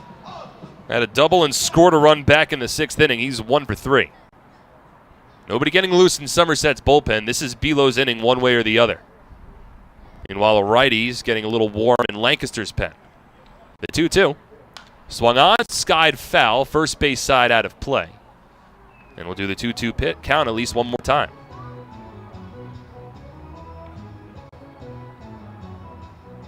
This is one of 3 games going on in the Atlantic League. Again, the Patriots entering in first place, a half game up on the Long Island Ducks. Speaking of whom, Long Island and Southern Maryland are still knotted in a scoreless ball game, that one in the bottom of the 9th inning over at Bethpage Ballpark. Meanwhile, the High Point Rockers on top of the Revs, 11-5 in the bottom of the 7th. As Bilo steps off and steers Gamache back towards the second base bag. Turdoslavich about to see the 6th pitch of this at bat. He's fouled off 3 different pitches during this sequence against the former major leaguer Dwayne Bilo. Bilo pitched in the big leagues for 3 seasons. Actually spent the same year in the NL East as Turdoslavich. As he swings and lines one towards right center field, it's going to split the gap, and it will tie up the ball game. Pacioli plays it on a hop. In to score from second base is Dan Gamache. And it's the Barnstormers tying the game at 3 here with 1 away in the top of the 8th inning. A nice piece of hitting there from Turdoslavich, not trying to do too much with that pitch from the right side, going the other way with it. The ball in the outer third of the plate, just stroking it, not trying to take it out of the ballpark. So that'll hand Liam O'Sullivan a no decision for his 6 innings of 2-run baseball. And now the Patriots will hope to keep this game level at 3. As Bilo from the stretch in the first pitch to Casey Hobson taken low, 1 ball and no strikes. Hobson normally a player where the Atlantic League would always put a big shift on him. Power hitting lefty, dead pull hitter. But with the new rules in the Atlantic League, you can't apply the shift. So Somerset doing pretty much as they can along the infield. Neister holds on Turdoslavich at first. Massey plays back at second base. As the 1-0 to Hobson taken low and inside. Meanwhile, Alfredo Rodriguez close to the second base bag. He's got to be at least 8 feet away from the line extending directly from the second base bag out towards center field. So he's as close as he can be towards the right side of the infield. Meanwhile, Mike Francoso playing where a shortstop normally would. A lot of space down the third base side of the infield. And a tied ball game. Bilo from the stretch. The 2-0. Swing and a miss, and his bat goes flying down the first base line, and it lands in fair territory. It went helicoptering its way near the first base umpire, Joe Cruz, who got out of the way. But that is a fair bat. Landed in fair territory along the infield dirt past the first base bag. Well, also, I don't know if you caught this, but Joey Turdoslavich started to leave first base to grab the bat and then realized, hey, ball's still in play. I got to take a step back. Boy, Hobson let that one fly. Look, it's 90 feet from home to first. That bat probably helicoptered in the air for about 100 feet or so. Now a 2-1 count. And Bilo will throw over to first base. Turdoslavich back standing. He's 0 for 1 in stolen base attempts on the young season. A run home here for Lancaster in the top of the 8th inning. This ball game is tied at 3. 3 runs, 8 hits for Lancaster. 3 runs, 4 hits, 1 error for the Patriots. 2-1 from Bilo. Swinging a hot shot, line drive into right field. It's a base hit. Over goes Pacioli, cuts it off shy of the warning track. Rounding second base and heading for third is Turdoslavich.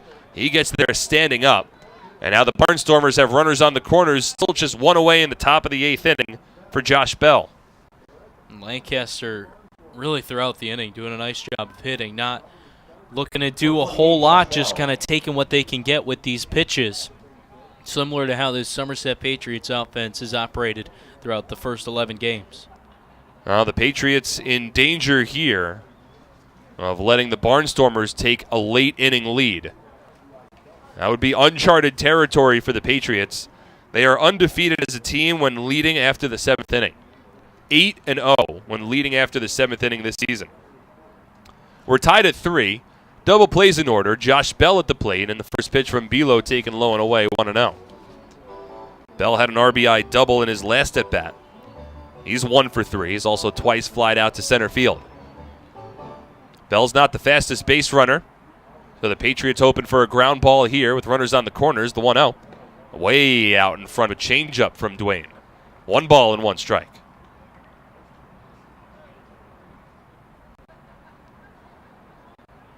Now 9 hits in the ballgame for Lancaster, just 4 hits for the Patriots. And 2 of those 4 hits for Somerset have come from Ray Navarro. They have not gotten a hit from the bottom 5 batters in the order. Here's the 1-1. Swing and a miss. Out in front again, and the count runs to 1-2. So this is damage control territory for Bilo. He's already allowed a run on 3 hits for his 2nd consecutive outing. But it's the go-ahead run 90 feet away from home. And Casey Hobson off of first. 3-3 is our score. 1 ball, 2 strikes, 1 away. Top of the 8th inning. The pitch taken low. This time Bell does not chase, and the count runs even. Josh Bell entered tonight's ballgame as a 156 batter on the year. He's another former big leaguer for the Barnstormers, working as this team's hitting coach. He's been involved with Lancaster for quite some time. Switch hitter bats for the right side here. The 2-2 from Bilo. Swing and a miss, strike 3. Big strikeout there for Bilo, his second of the inning. And now Somerset can relax just a little more defensively. Not fully, but they can back up a bit now with 2 away, as that'll bring up Parker Morin. Bilo attacking low throughout that at-bat. Nothing new there. That ball low in the zone and probably below the knees, but Bell goes chasing.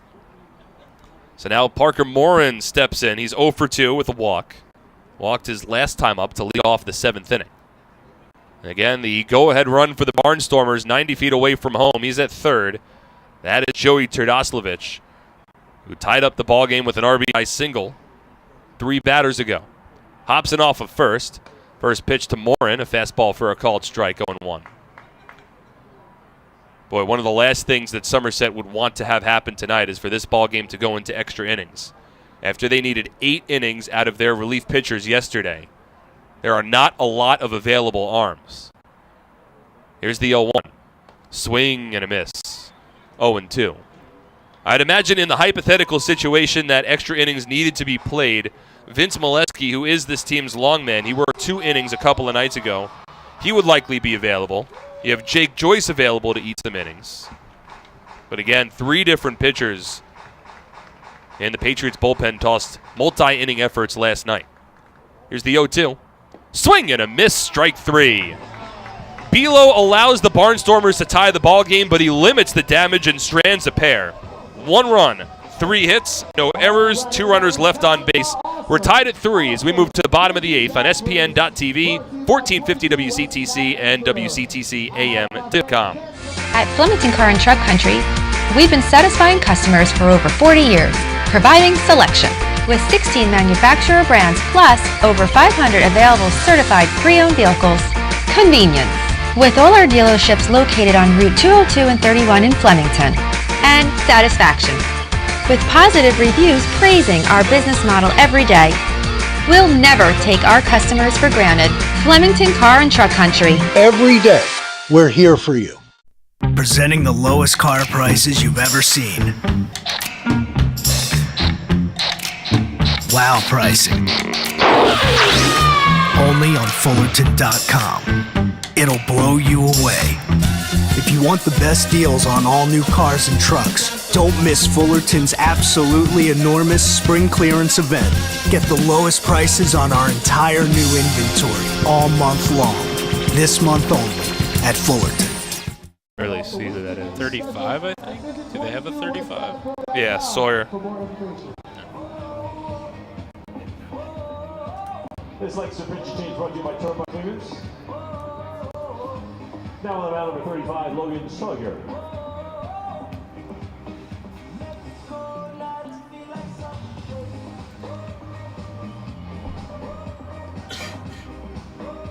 Join us all season for exciting promotions like the 50th anniversary of the 1969 New York Mets, 30th anniversary of the hit movie Major League. Corbin Burnson will be here.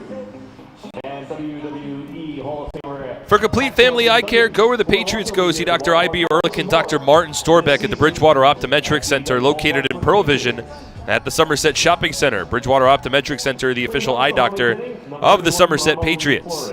The Somerset County Education Association supports our outstanding public school employees that make your child's education possible. Ramon Flores to lead off the bottom of the 8th inning. Ball game tied at 3. And a new pitcher in for Lancaster. First one from Logan Sawyer, misses outside, 1-0. Making his 5th appearance, the inflated ERA up over 20. 3 innings pitched, 8 hits, 7 runs, all of which have been earned. Fastball here from the righty, taken low by Flores. 2 balls and no strikes.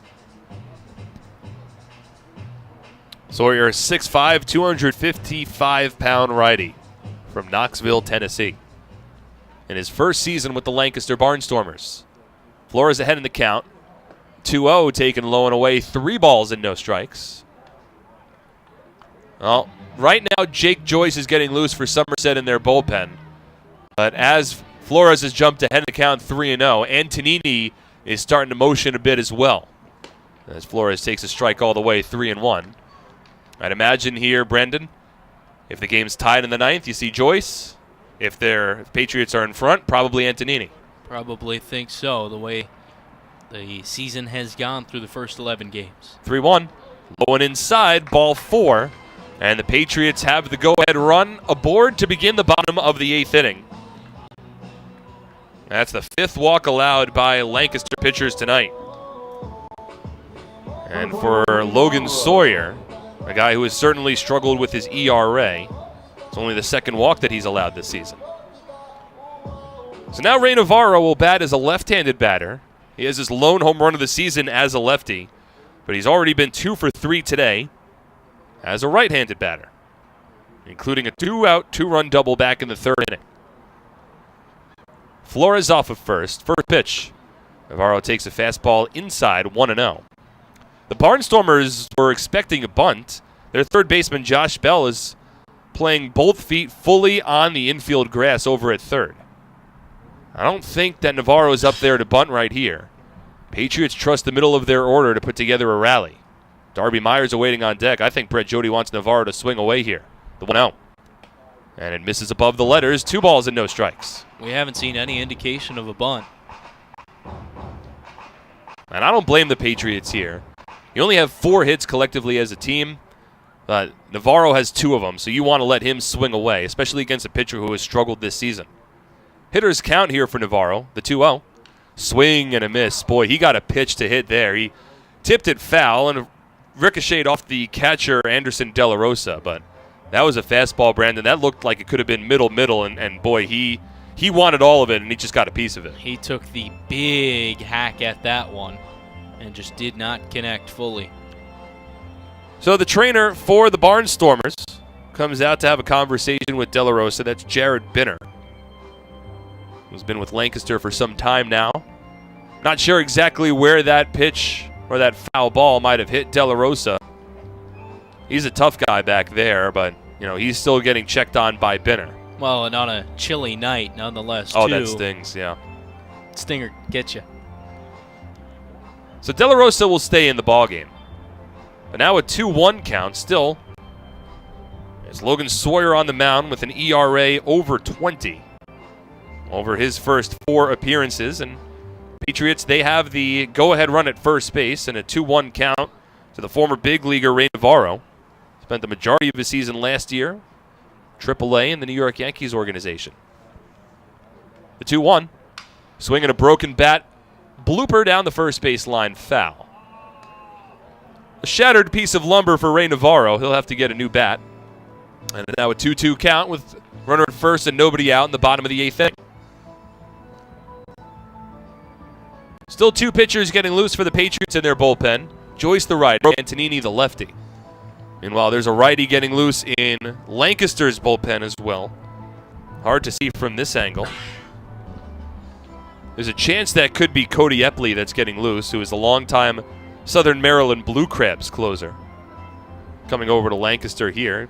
Actually began his Atlantic League career with the Barnstormers, then went to Southern Maryland, now back in Red Rose City. But a 2-2 count between Logan Sawyer and Ray Navarro with the go-ahead run at first base. Nobody out, bottom of the 8th inning, game tied at 3. 2-2's fouled off, and Navarro stays alive. Ramon Flores led off the inning with the walk. He's now reached base 3 times tonight. Navarro has reached base twice. 2-out, 2-run double in the 3rd, and a base hit in the 6th. Somerset had their best opportunity to add to their lead in the 6th inning. They came up empty-handed after loading the bases. And it was the Barnstormers who tied up the game in the 8th. Now Sawyer checks in at first. Flores back standing. Ramon was thrown out trying to steal second base back in the 6th inning after he had drawn a leadoff walk in that frame. It's a real close play at second base. Not a very large lead for Flores off of first. Now he runs as Navarro swings and pops it up. First base side, near the foul line, over goes Gamache, and he can't make the catch. Deflects off of his glove, and Navarro will get a second chance. That was a long way to run there for Dan Gamache. He got right near where the stands start, and ultimately came up empty-handed. Wind again playing a factor, blowing in and toward that right field line. Gamache thought he was there, started to settle under a bit, and then had to keep going. So Ray Navarro stays alive in this at-bat. Ramon Flores was running on the pitch. See if he tries to do that again, get himself a bit of a head start. Only 4 hits so far tonight for the Patriots. Darby Myers on deck, but it's Navarro at the plate. The 2-2. Swung on and fouled off. That time Flores was not running. So a nice at-bat here for Ray Navarro. He's now fouled off 5 consecutive pitches. And he will see an 8th pitch of this at-bat. Somerset riding in a 7-game win streak, hoping to make it 8 consecutive. Meanwhile, the Barnstormers have lost 4 in a row. Somerset in first place in the Liberty Division. Lancaster tied for second in the Freedom Division. One team trying to continue a streak, the other trying to end one. The 2-2. Swing and a miss, strike 3. Breaking ball gets Navarro down swinging as Logan Sawyer wins that battle, and there's 1 away. Navarro there just out in front a little bit. You remember all the way back to the beginning of that at-bat. He got a fastball middle that he was looking to power, but was just able to foul it off. He's probably thinking about that one as he steps into the dugout. Yeah, that was a 2-0 fastball and a hitter's count, and he just missed it. And he ultimately loses the battle, an 8-pitch battle against Sawyer. So now it's Flores at first with 1 away. Here's Darby Myers, who's 0 for 3 tonight. A lot of space in left center field. As Terdoslavich not really guarding the line, but close to the line. First pitch to Myers, misses low, 1 ball and no strikes.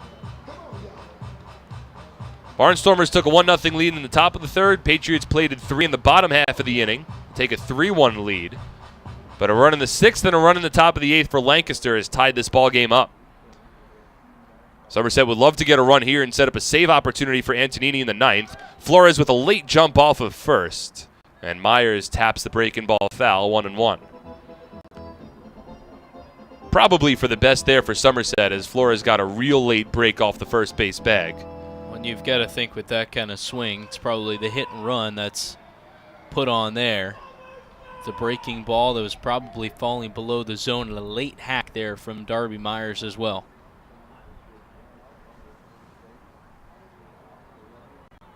Middle infield at double play depth. Myers is a very athletic ball player. He's a tough guy to double up. Bell plays in at 3rd. Flores runs. The 1-1 is chopped foul. Deflected off of Myers and briefly bounced towards the infield grass, but it's a ball and 2-strike count. Darby, a .240 batter entering tonight. He was 2017 Atlantic League batting champ. But has not really gotten it going yet. Had a nice night on Monday against the Revolution, but hasn't put together a real string of strong ball games consecutively. But he's got a lot of potential, and Patriots are very excited about what he can bring to the table. Flores off of first, held on by Hobson. The 1-2, taken low and away. 2 balls and 2 strikes. Seemed like Sawyer really reared back, dialed up that fastball a little bit. A cold, windy evening in central New Jersey. Patriots hoping the weather doesn't cool off their win streak. 2-2. Swinging a chopper down the 3rd base line, foul. And again, I keep on looking at Ramon Flores over at first base, and he was taking a couple of small little jump steps over at first, and I think he really wants to run here, and he just might be struggling to get a read off of Logan Sawyer. Well, and you also, I mean, De La Rosa has such a good arm, but got banged up a little bit earlier this inning, so cold, and De La Rosa bundled up as well. You wonder if that affects him at all. Flores has 1 stolen base on the season. He's 1 for 2. He was caught stealing earlier today. It's now a 2-2 count with 1 out in the bottom of the 8th inning. Game tied at 3. And Sawyer will throw over to first base. Flores back standing. So a little bit of cat and mouse between Flores and Sawyer. In the outfield, Sanford shallow in center. Gindel straight up and right, but a lot of space in left center field for Myers. 2-2. Check swing, didn't go around. A fastball taken low and away. That'll run the count full to 3 balls and 2 strikes. And we'll see with 1 away if that'll entice Ramon Flores to try to get a head start off of first base again. Might not be a bad spot for that. Myers has been a little prone to strikeouts this season. But if he could get a piece of one and you get Ramon Flores a head start off of first base, Somerset trying to push a run across here, bottom of the 8th inning to set up a save opportunity. Darby Myers has struck out 8 times over his first 7 games. The 3-2. Flores runs, Myers swings, grounds to short, and their only play will be to first as Schenk completes the putout to Hobson. Meanwhile, Flores does advance into scoring position. So, not exactly what Myers was looking for, but the end result is that the Patriots have the go-ahead run off of second base with 2 out here in the bottom of the 8th inning for Justin Pacioli. A guy that you certainly don't mind coming up to the plate either. Pacioli coming into the game, hitting over .320. Still looking for a base hit today, though. He's 0 for 2. He walked it last time up, so he's now riding an 8-game on-base streak. A base hit here would be huge for Somerset. Flores runs, and off of the mound goes Sawyer, and Flores is tagged out to end the inning. Another base-running mistake in a situation that didn't really call for it. And the inning is over. No runs for the Patriots. No hits, no errors, and nobody left on base. We go to the 9th, tied at 3 on SPN.TV, 1450 WCTC, and WCTCAM.com. Nothing is more important than your child's education. The Somerset County Education Association represents the public school employees that make your child's education possible. This includes more than 7,000 teachers, paraprofessionals, bus drivers, nurses, custodians, secretaries, and other outstanding education support professionals.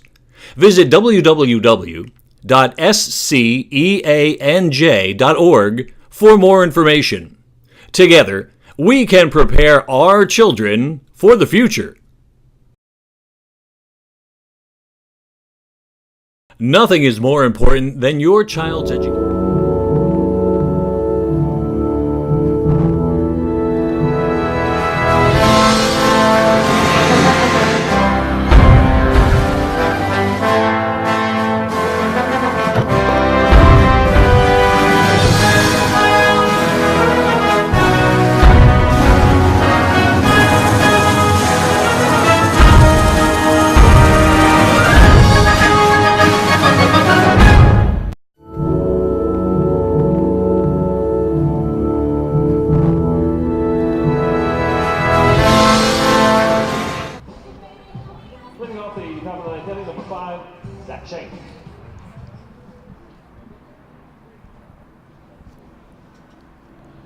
Trune Associates is the sponsor of the lawn seating area at the ballpark. And at Trune Associates, you'll find more than a wide variety of competitive insurance products. You'll find people who understand your needs. Trune Associates, a team of licensed professionals who care about their clients. Jake Joyce, the new pitcher for the Patriots, as his first pitch to Zach Schenk in for a called strike 0-1. 8-9-1 due up here for Lancaster. Schenk, De La Rosa, and Sanford, as we remain tied at 3, now in the top of the 9th inning. Joyce on the hill try to keep this game level. 0-1 in for a called strike 0-2. So the book closed on Dwayne Bilo. He strikes out the side in the 8th inning. However, he allows a run to score on 3 hits, including an RBI single from Joey Turdoslavich, which tied up the ball game at 3. 0-2 from Joyce. Breaking ball taken outside. Skips a bit low. 1 ball and 2 strikes. My name is Mark Schwartz. I'm joined alongside Brandon Pelter here on the voice of Central Jersey, 1450 WCTC. Mike Lawrence running our radio broadcast over at Veronica Avenue in Somerset. Meanwhile, we have our SPN.TV video broadcast going for tonight as well. The 1-2 muscled its way foul into the right field corner. A ball and 2 strikes. This is the first game of an 8-game homestand for Somerset. 4 against the Lancaster Barnstormers. The team's then off Monday. And then 4 against the High Point Rockers, including a day-night doubleheader on Thursday. And after this 8-game homestand, Somerset will hit the road for a weekend set against the Lancaster Barnstormers again.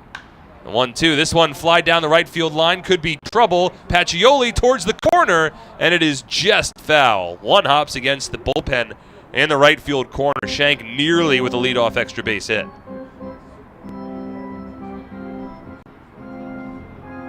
That would have been dangerous and certainly would have set up the Barnstormers well here in the top of the 9th inning.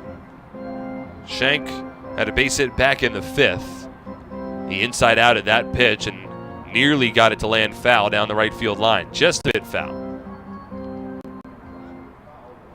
1 ball, 2 strikes. Nobody on, nobody out, top of the 9th. Game is tied at 3. Barnstormers out hitting the Patriots 9-4. There's the 1-2 from Joyce. Up and in. 2 balls and 2 strikes.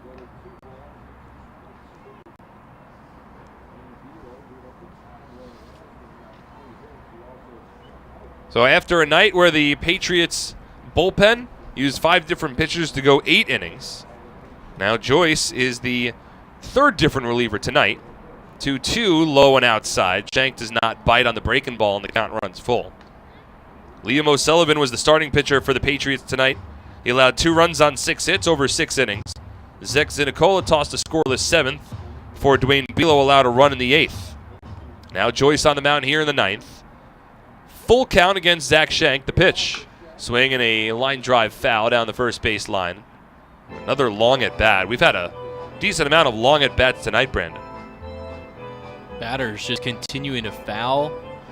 Pitches off, and it's not even like we've gotten too many deep counts. There's a lot of foul balls tonight.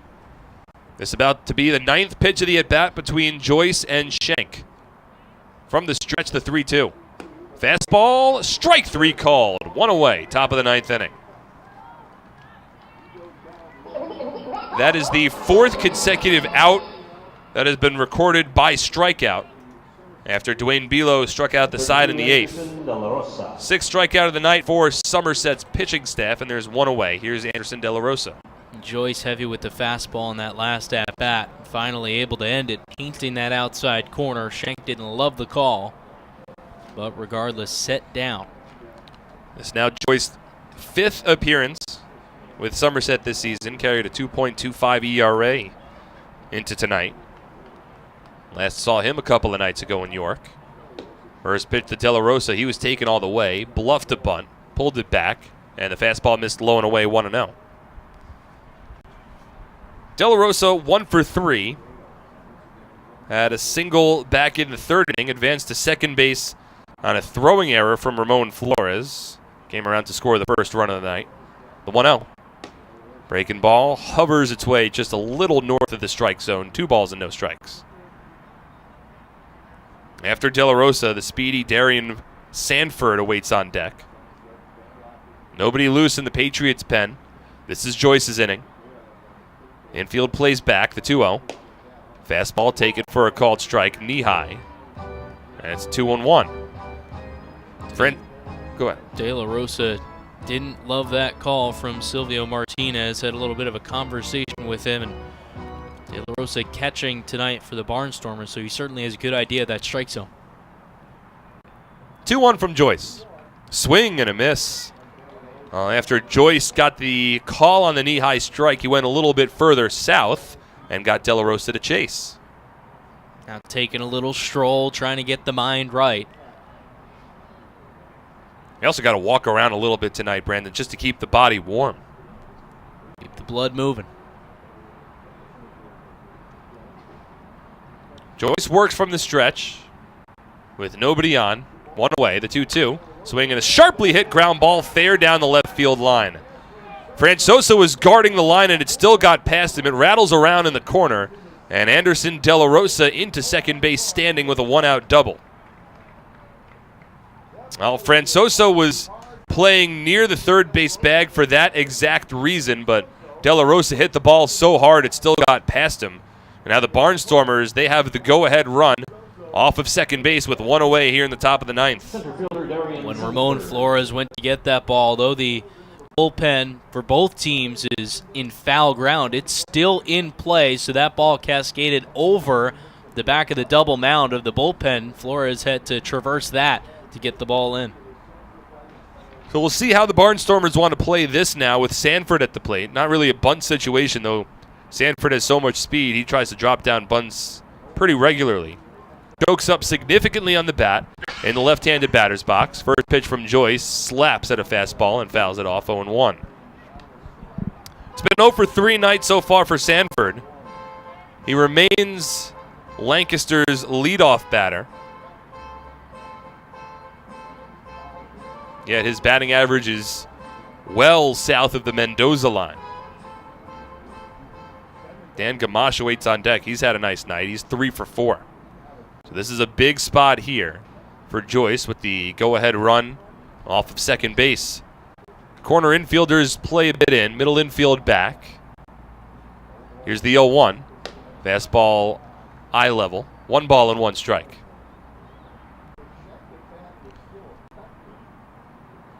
Outfield plays pretty shallow against Sanford as well. Justin Pacioli is probably the deepest of the 3 outfielders over and right.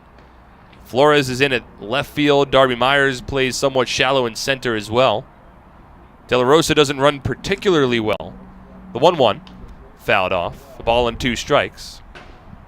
I wouldn't necessarily say De La Rosa's not a good base runner, but he's pretty good for catcher standards. Just the raw speed not there. It seldom is for catchers. Wind still blows in here at TD Bank Ballpark. Feel like it's picked up over the last couple of minutes. Tall American flag in straightaway center field, flowing gloriously and pointing in towards the infield. Joyce from the stretch checks the runner at second, the 1-2. Slapped foul down the left field line. The count holds.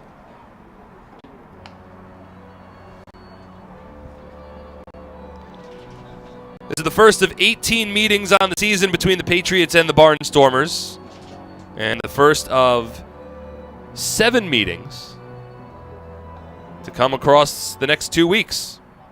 4 here at TD Bank Ballpark, and then 3 at Clipper Magazine Stadium next weekend.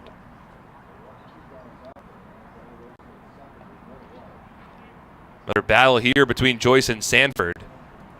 De La Rosa off of second. Once again, the 1-2. Outside, 2 balls and 2 strikes. With Gamache waiting on deck. Meanwhile, the Long Island Ducks have defeated the Southern Maryland Blue Crabs 1-0. They get a walk-off win over on Long Island. So if the Patriots aren't able to win tonight's ballgame, Long Island would leapfrog them into first place in the Liberty Division standings. Go ahead run off of second for the Barnstormers, the 2-2. Up and away, 3 balls and 2 strikes. Well, Sanford had fallen behind in this count. And now back-to-back pitches out of the strike zone from Joyce. So now Sanford about to see pitch number 7. With 3 balls, 2 strikes, and 1 away, top of the 9th inning. Game is tied at 3. De La Rosa just ripped a 1-out double down the third base line, and now it's Sanford's opportunity to try to drive him home. Joyce comes set, the 3-2. Outside, ball 4. Darian Sanford gets aboard for the first time tonight. That does set up the double play, but now runners at first and second with 1 out for Gamache. 3 for 4 on the evening. You wonder if Joyce is starting to overthrow that fastball a little bit. Last that ball 4 missing up and away a bit.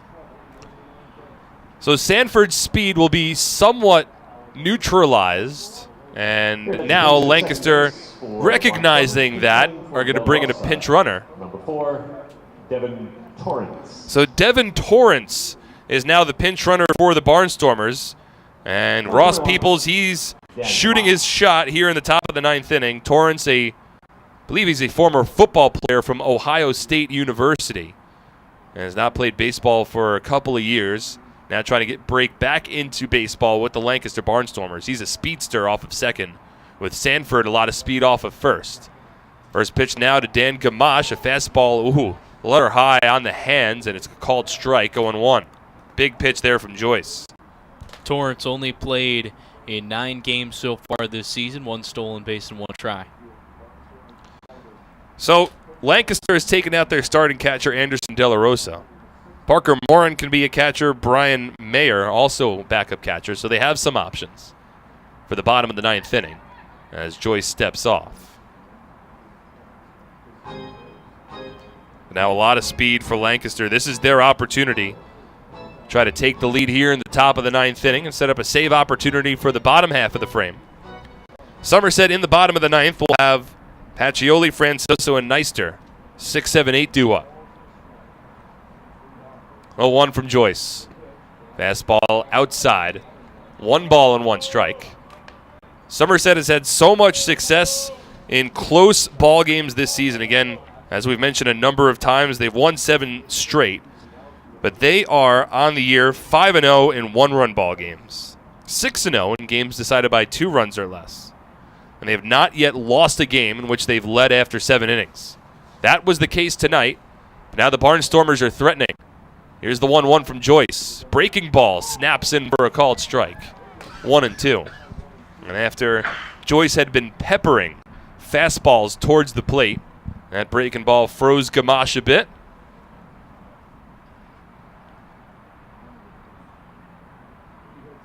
And now the third base umpire, Jorge Terran, has a quick little conversation with Jake Joyce.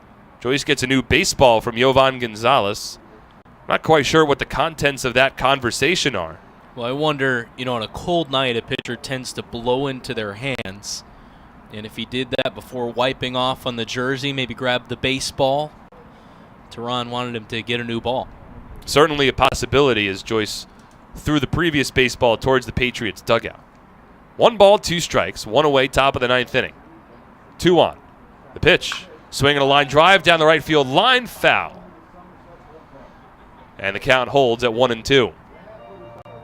If umpires think it's something else, maybe something that he's using, they're going to go and take a look. It's more than just that simple conversation. 3 runs, 10 hits, no errors for the Barnstormers. 3 runs, 4 hits, and 1 error for the Somerset Patriots. Lancaster threatening again. They got a leadoff runner on in the 7th, failed to score. Ultimately got a run and left 2 on base in the 8th. They had runners at first and third with 1 out before Dwayne Bilo struck out Josh Bell and Parker Morin back-to-back to keep the game tied at 3. And Joyce steps off once again to steer Torrance back towards second base. Somerset then had an opportunity to regain the lead in the bottom of the 8th inning. Ramon Flores led off the frame with a walk, advanced to second base, but was caught stealing before a pitch was even thrown to Justin Pacioli. He tried to sneak one past Logan Sawyer, and it backfired. 1-2 from Joyce. Fastball misses low and away. 2-2. I mean, if we're calling this game down the middle, it was the Barnstormers who had a poor base running mistake in the 6th inning when Josh Bell was thrown out with 2 out trying to steal third base, and Flores did pretty much the same thing in the 8th. And he took away an opportunity for Justin Pacioli, who was riding a 6-game hit streak coming into tonight's ball game. Neither made much sense. And you would like to see Pacioli get an opportunity to swing the bat there and try to put the Patriots in front. As the 2-2 here misses outside, 3 balls and 2 strikes. So after Joyce got ahead in the count, 1-2, it's been another nice at-bat here for the Barnstormers. They've worked a number of long turn at-bats. This is about to be pitch number 7 for Gamache. Meanwhile, Joyce has already thrown 27 pitches in this inning, and there's just 1 away. Runners at first and second. The 3-2. Swinging a line drive into left field. It's a base hit. Flores up with the ball quickly as Torrance will be held up at third. The ball back along the infield in a hurry. So it's the 4th hit of the night for Dan Gamache, the 11th hit for the Barnstormers, but we are still tied at 3. Now the base is loaded for the number 3 batter, Caleb Gindel. Gindel, the guy that Lancaster wants in this situation too, leading the team in average, home runs, RBIs as well. So a big spot here for Jake Joyce. Big spot for Caleb Gindel. Somerset would love a ground ball here to turn 2. Corner infielder, well, Neister plays in a bit at first base. Middle infield at double play depth. Outfield shallow. First pitch. Breaking ball inside. 1 ball and no strikes. A long inning for Joyce. That was just his 29th pitch of the inning. 16 for strikes. Torrance at third, Sanford at second, Gamache at first. Big spot here for the Barnstormers as they look to take the lead. The 1-0. Gindel swings and fouls it off down the left field line. 1 ball and 1 strike. Still nobody getting loose in the Patriots bullpen. One way or another, Jake Joyce is going to have to finish this inning. He hopes to do so with the game still tied at 3. But that is a tall task. With the bases loaded and 1 out, and the middle of this Barnstormers order at the plate. Outfield still plays shallow. Torrance has a lot of speed at third. The 1-1. Fouled off. That was a big swing there from Caleb Gindel. Almost jumped in the left-handed batter's box as he fouled it off to the backstop. And now Joyce ahead in the count, 1-2. Jake Joyce was a big strikeout pitcher over his last 4 seasons with the Schaumburg Boomers. Struck out 231 batters over 160 and 2/3 innings over his 4 seasons. But he hasn't put up very big strikeout numbers yet in an Atlantic League uniform. Could use one here. The 1-2. Swinging a shot, ground ball back towards short, under the glove of Rodriguez, and into center field. Torrance is in. Here comes Myers' throw. It's cut off along the infield. Sanford to follow. It's a 2-run single from Caleb Gindel, and the Barnstormers have taken a 5-3 lead in the top of the 9th. Right on that pitch, smoking it back up the middle. Joyce tried to make the play, as did Alfredo Rodriguez. They both came up empty, though, and as that ball hit the outfield, grass slowed up just enough for Sanford to come around and score as well. So the Barnstormers have rallied for 2 runs in the top of the 9th. They lead 5-3, and now this will set up a save opportunity, likely for Cody Epley for the bottom of the 9th inning. Here's Joey Turdoslavich. Now bats back from the left side of the plate, swings at the first pitch, grounds it to first. Neister drops to a knee, Fields throws to second. That's all the Patriots will get. There's no return throw. And there's 2 away here in the top of the 9th inning. Meanwhile, there was a stray baseball that made its way from the left field bullpen towards the infield. Mike Francoso at third picked it up and tried to apply a tag over to Dan Gamache and fool everybody, but nobody was buying it. Runners in the corners now. We both whipped our heads around thinking, where in the world did he get that baseball? So Gindel out at second base on the 3-6 putout. It's a fielder's choice for Turdoslavich. And now Joyce will work against Casey Hobson. A hit in each of his last 2 at-bats, both times pulling it down the first base line into right field. First pitch here, taken for a called strike. Fastball at the knees, outside corner, 0-1. So Epley will likely come on for a save opportunity for the Barnstormers in the bottom of the 9th inning. And he will work against 6, 7, 8 in the Somerset lineup. But Somerset has touched up Epley in the past in his time with the Southern Maryland Blue Crabs, as Hobson chases an off-speed pitch, no balls and 2 strikes. Epley is 2 for 2 in save opportunities on the season. He's made 5 relief appearances. He's the only player on this Barnstormers team to record a save. So we'll see him in the bottom of the 9th. Right now it's Gamache off of third, Turdoslavich at first. Hobson in an 0-2 hole. And the fastball taken well upstairs. 1 ball and 2 strikes. Hobson had a double and a run scored back in the 6th inning. Also a base hit in the 8th. Lancaster has scored 4 unanswered runs over the last 4 innings after the Patriots held a 3-1 lead after the 3rd. 1-2 from Joyce. Breaking ball, fouled off, and Hobson stays alive. As Joyce has now thrown 37 pitches here. And still has just 2 out in the top of the 9th inning. 5 runs on 12 hits for the Barnstormers, 3 runs on 4 hits for the Patriots. This has been a long turn at bat overall for this Barnstormers lineup in the top of the 9th inning. As Joyce throws over to first base, and diving back in safely is Turdoslavich. Jake still not out of the woods just yet. 2 runs home on 3 hits so far. Hobson, the 7th batter of the inning. From the stretch, here's the 1-2 from Joyce. Swinging a drive down the right field line near the foul pole. It is foul. Would have had the legs for a 3-run home run, but Hobson a little out in front, and the count holds at 1-2.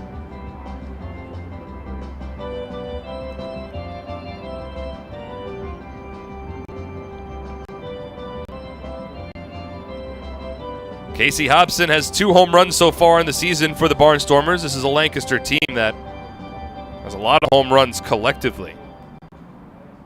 An antithesis of the Patriots lineup. Infield back with 2 away. The 1-2 from Joyce. Taken low, blocked by Gonzalez. That was not an easy pick there from Jovan. And he was able to collect the ball on the pit cleanly, holding Gamache at third. It was a fastball on the short hop. And while coming out of the crouch, was able to just lean down with the glove and pick it cleanly. 41st pitch of the inning incoming here from Jake Joyce. The 2-2. Low and inside, and the count runs full. And that'll at least give Turdoslavich a head start off of first base. Meanwhile, still nobody getting loose in Somerset's bullpen. Down in the right field corner. So Joyce working through some difficulties here. Middle infield playing with their heels on the outfield grass against the power hitting lefty. 3-2 to Hobson. Swing and a miss. Strike 3. And the inning is over. But 2-run score for the Barnstormers on 3 hits. No errors, and 2 runners are left on base. Patriots will have last licks, trailing by a pair when we return for the bottom of the 9th inning on SPN.TV, 1450 WCTC, and WCTCAM.com. Attention troops, Scout Nights with the Somerset Patriots will be returning to TD Bank Ballpark for the upcoming season on Friday, June 28th, Sunday, July 28th, and Thursday, August 29th. Additionally, our Girl Scout days are set for Sunday, June 30th, and Saturday, September 21st. Troops will have the honor of presenting both their PAX banner along with our nation's colors on the field before the game. A parade around the field will end with the troops lining the infield during the national anthem. Scouts looking to earn badges for presenting the colors and going on a Go See It outing can fulfill both, all while enjoying America's pastime. Tickets begin at just $8.50 for everyone in the group, with commemorative Scout patches available for just $1.50. Visit SomersetPatriots.com or call 908-252-0700 so you can get involved and have your troop honored at a professional baseball game.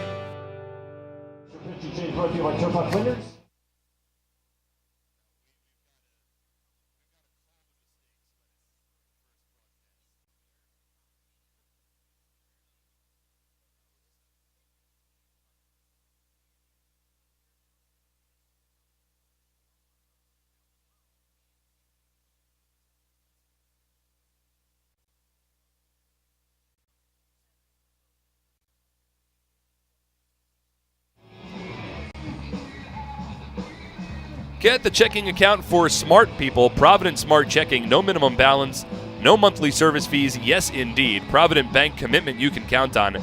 Get the ball rolling at provident.bank. So Somerset's 7-game win streak is currently on the line. 4 consecutive runs for the Barnstormers, unanswered to this point, has brought in Cody Epley for a save opportunity and brings Justin Pacioli to the plate to begin the 9th inning. Epley making appearance number 6, the third of which in a save opportunity. So far 2 for 2 this season. with saves through 5 innings pitched. Pacioli, Francoso, and Neister due up.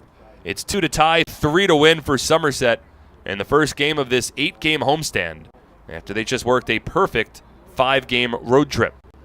First pitch to Pacioli, drops in for a called strike, 0-1. Justin is 0 for 2 today. He did draw a walk in his last at-bat back in the 6th inning. That increased his on-base streak to 8 straight games. Has a 6-game hit streak on the line here. And the 0-1 taken off the plate. 1 ball and 1 strike. And Brandon, I still go back to the bottom of the 8th inning. 2 out, Ramon Flores at second base. And with Pacioli 9th in the league in hitting, he's been playing very well. Now, you don't know what's going to happen, and sort of there's the fallacy of the predetermined outcome. I think that's what it's called. The 1-1 here misses inside. So you don't know for a fact if Flores doesn't get thrown out that, Pacioli is going to come through. You don't know that, but you'd certainly like to give him an opportunity there, and it could have changed the entire tide of this ballgame. Especially in that spot. It just seems like trying to do a little too much. The 2-1. Taken low and away. 3 balls and 1 strike. If you give Pacioli a chance to hit there and he comes through, then you bring in your closer, Mike Antonini, who's been very strong this season. You bring him in the 9th inning, and, potentially things are a lot different. Who knows? Maybe we're out of here in 3 hours. 3 1s in for a called strike. And the count runs full to 3-2. Outfield straight up, infield back. Pacioli a lot of speed. Only 4 hits on the night for Somerset. The 3-2. Swinging a ground ball to third. Backhanded pick by Bell. He'll rush the throw to first base, but it's accurate. And there's 1 away here in the bottom of the 9th inning. It's a big first out for Cody Epley. Pacioli's speed threat erased. Now here's Mike Francoso. Somerset needs to get at least 1 aboard to bring the tying run to the plate.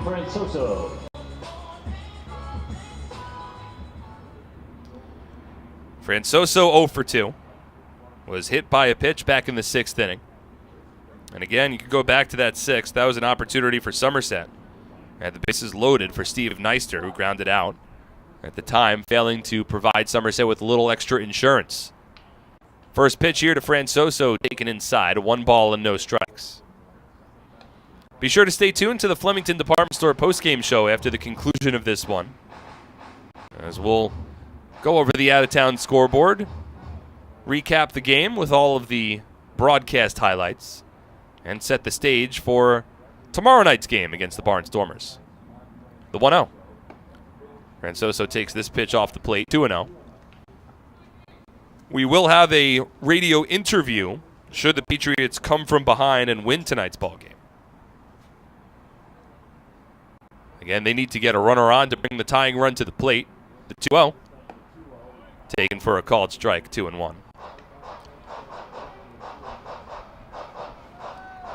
Well, this has been a bit of an uncharacteristic performance from the Patriots' bats. Just 4 hits so far tonight. They entered with double-digit hits in 6 of their first 11 games of their season. As the 2-1 to Francoso's topped foul down the first base line, 2-2. They've also recorded double-digit hits in 4 of their last 6 games entering tonight. But they've been stymied. Combination of Jared Lakin and then bullpen of Garrett Granitz, Brian Harper, Logan Sawyer, and now Cody Epley has cooled off this Patriots lineup. Epley from the stretch, the 2-2. Swing and a miss. Strike 3. Francoso set down, and now the Patriots are down to their final out of the night. Number 14, Steve Neister. So it's up to Steve Neister to keep this ball game alive. Jovan Gonzalez on deck. He would represent the tying run if he gets an opportunity to bat here in the bottom of the 9th inning. Neister's 0 for 2. Drew a walk and scored a run back in the 3rd inning. All 3 runs for Somerset came in that 3rd inning. 3 of their 4 hits also came in that 3rd inning as well. Only had 1 hit outside of the 3rd. As the first pitch to Neister taken off the plate, 1 ball and no strikes. The only other hit the Patriots had was a 1-out single from Ray Navarro back in the 6th inning. Aside from that, they've been shut down by this Barnstormers pitching staff. The 1-0. Swing and a miss. Meister out in front. 1 ball and 1 strike. Like you just said, they were able to push the bases loaded in that 6th inning. Came away empty, though. They've been set down quietly since that point. Now Neister trying to keep this game alive for at least one more batter, the 1-1. Swing and a miss. Once again, out in front. Off-speed pitch there from Epley, and the Patriots are down to their final strike. And their 7-game win streak on the line. 1 ball, 2 strikes, 2 out. Bottom of the 9th inning. Barnstormers in front of the Patriots 5-3. Here's the 1-2. Taken low and away. 2 balls and 2 strikes. Jovan Gonzalez 0 for 3 awaiting on deck. Again, this bottom half of the Patriots lineup has not been too productive tonight. Batters 5 through 9 are hitless. 0 for 15 combined. Hitters 5 through 9 in the lineup. Now the 2-2. Fastball, strike 3 called.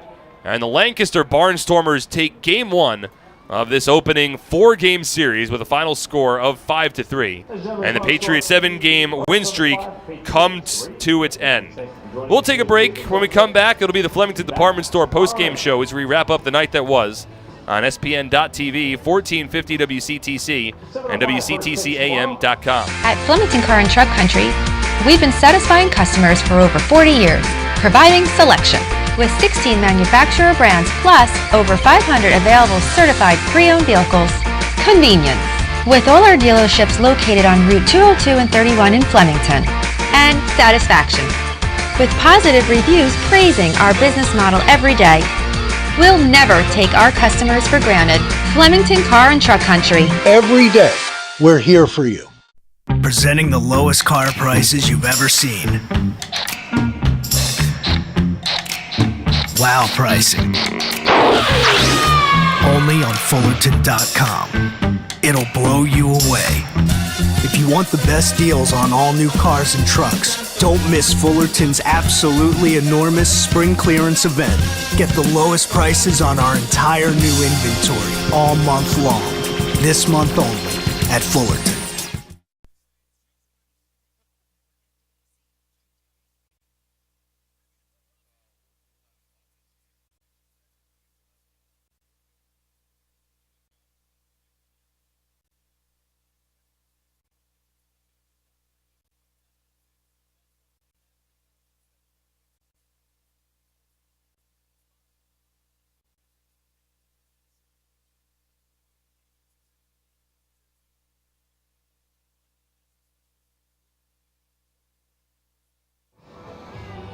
And welcome back here to TD Bank Ballpark for the Flemington Department Store postgame show as the Somerset Patriots fall to the Lancaster Barnstormers by a final score of 5-3. Flemington Department Store, the area's best selection of quality clothing, flooring, furniture, and footwear, found in our 2-acre showroom located on Route 31, north of the Flemington Circle. Flemington Department Store, it is worth the trip. Not too many highlights to go over in this one as the Barnstormers take game 1 of this 4-game series with a 5-3 victory. But we will do the game recap. It was Jared Lakeland on the mound for the Barnstormers against Liam O'Sullivan on the mound for the Patriots. No score through the first 2 innings. Lancaster would break through in the top of the 3rd. A leadoff base hit from Anderson De La Rosa advances second on a throwing error from Ramon Flores. And a couple of batters later, Dan Gamache brought him home with an RBI single. And it was a 1-0 Lancaster lead. But Somerset would respond immediately. It came in the bottom of the 3rd inning. As Steve Neister led off the inning with a walk, Jovan Gonzalez struck out swinging. Next batter was Craig Massey. He reached with a base hit. Alfredo Rodriguez then struck out, so it was 2 on with 2 out. Bottom of the 3rd for Ramon Flores.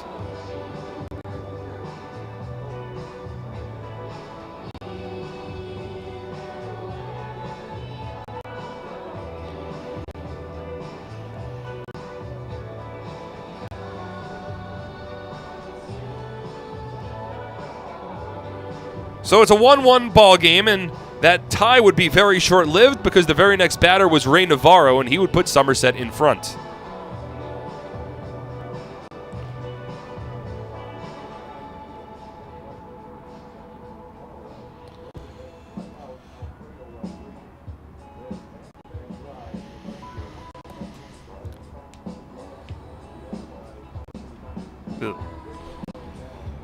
So the Patriots take the lead in the bottom of the third inning. Liam O'Sullivan would pitch well. He wound up allowing just 2 runs over 6 innings, 1 walk and 1 strikeout. And Brandon, we knew going in that, it might not be a performance where O'Sullivan strikes out a number of batters, but he certainly did his job tonight. No doubt about it. He battled through 6 innings pitched, did give up the 6 hits, but you know what? He left it all out there, and at the end of the day, as we talked about at the top of the broadcast, he's a guy that knows he needs his defense behind him. For the most part, his defense was there to pick him up. So the Patriots were leading after O'Sullivan exited the ballgame. He did give up a run in the top of the 6th inning on a 2-out RBI double from Josh Bell. In fact, back-to-back doubles to end O'Sullivan's evening. He wound up throwing 92 pitches, the most pitches of any Somerset Patriots starting pitcher this season. So the Patriots were still holding on to a 3-2 lead when the bullpens entered. In the 7th inning, Zach Zinicola tossed a scoreless frame, but Dwayne Bilo would give up a run in the top of the 8th. Came as in a 1-out RBI single from Joey Turdoslavich. Runners were on the corners with 1 away in the inning, and Bilo eventually worked out of the jam with back-to-back strikeouts. However, in the 9th inning, Jake Joyce would struggle. He had allowed 2 runs on 3 hits, including the bases-loaded 2-run single from Caleb Gindel. To give the Barnstormers a 5-3 lead, the Patriots would go down quietly in the bottom of the 9th against Cody Epley, as Lancaster tops this one 5-3. So your final lines: 5 runs, 12 hits, no errors, and 9 runners left on base for the Barnstormers. 3 runs, 4 hits, 1 error, and 5 runners left on base for the Patriots. Logan Sawyer gets the win. He improves to 1-0. Jake Joyce takes the loss. He drops to 0-1. Cody Epley records his 3rd save of the season in a ballgame that took 3 hours and 15 minutes. With the loss, Somerset's 7-game win streak comes to an end. They fall to 9-3 on the season. Meanwhile, the Barnstormers' 4-game losing streak also ends. They improve to 5-8 on the year. And Brandon, as we look towards tomorrow night, great thing about baseball, you shrug it off and you play the very next day. This is a Patriots team that's gotten off to a hot start, and one cold night, both in terms of weather and at the plate, shouldn't really tamper the expectations nor the excitement about this team. No question. I mean, you look at the bright spot, and there's no doubt it's Ray Navarro coming back into the lineup, having a 2-for-4 day, and also you're getting Will Kendra back, the scheduled day off tonight. And so really, yeah, a little disappointing from an offensive standpoint, only 4 hits, but you're getting a lot of offense back come tomorrow night. That's a great point. Michael Ullman has still been out of the lineup. The Patriots are expecting Edwin Espinal to join the team shortly as well. So there are reinforcements, despite the Patriots recording just 4 hits tonight, and again, ultimately losing this ball game by a final score of 5-3.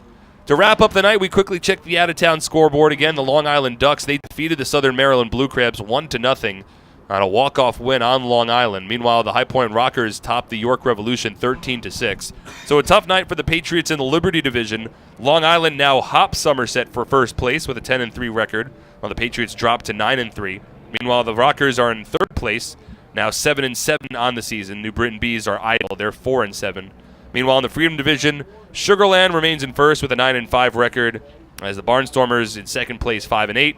The Revs now 4-9 in 3rd, and the Blue Crabs 3-9, rounding up the Freedom Division standings. Our next broadcast will take place tomorrow night back here at TD Bank Ballpark. It'll be David Kubiak on the mound for Somerset as he works against Jake McCasland on the hill for the Barnstormers. Our coverage on SPN.TV and 1450 WCTC begins at 7 p.m. with first pitch scheduled for 7:05 p.m. Eastern Time. A big thank you goes out to Mike Lawrence, who is running our boards all night long here for tonight's broadcast on our WCTC side of things. And also a big thank you to my co-host and my partner for the rest of the season, Brandon Pelter. Brandon, terrific job tonight. I can't wait to call the rest of the season with you. Let's do it. So, for Brandon, for Mike, and for everyone else involved with the broadcast, my name is Mark Schwartz. Again, your final score: the Barnstormers defeat the Patriots 5-3. From TD Bank Ballpark, have a pleasant rest of your Thursday evening, everybody. Good night. You too, Mike. Thanks again. Thanks.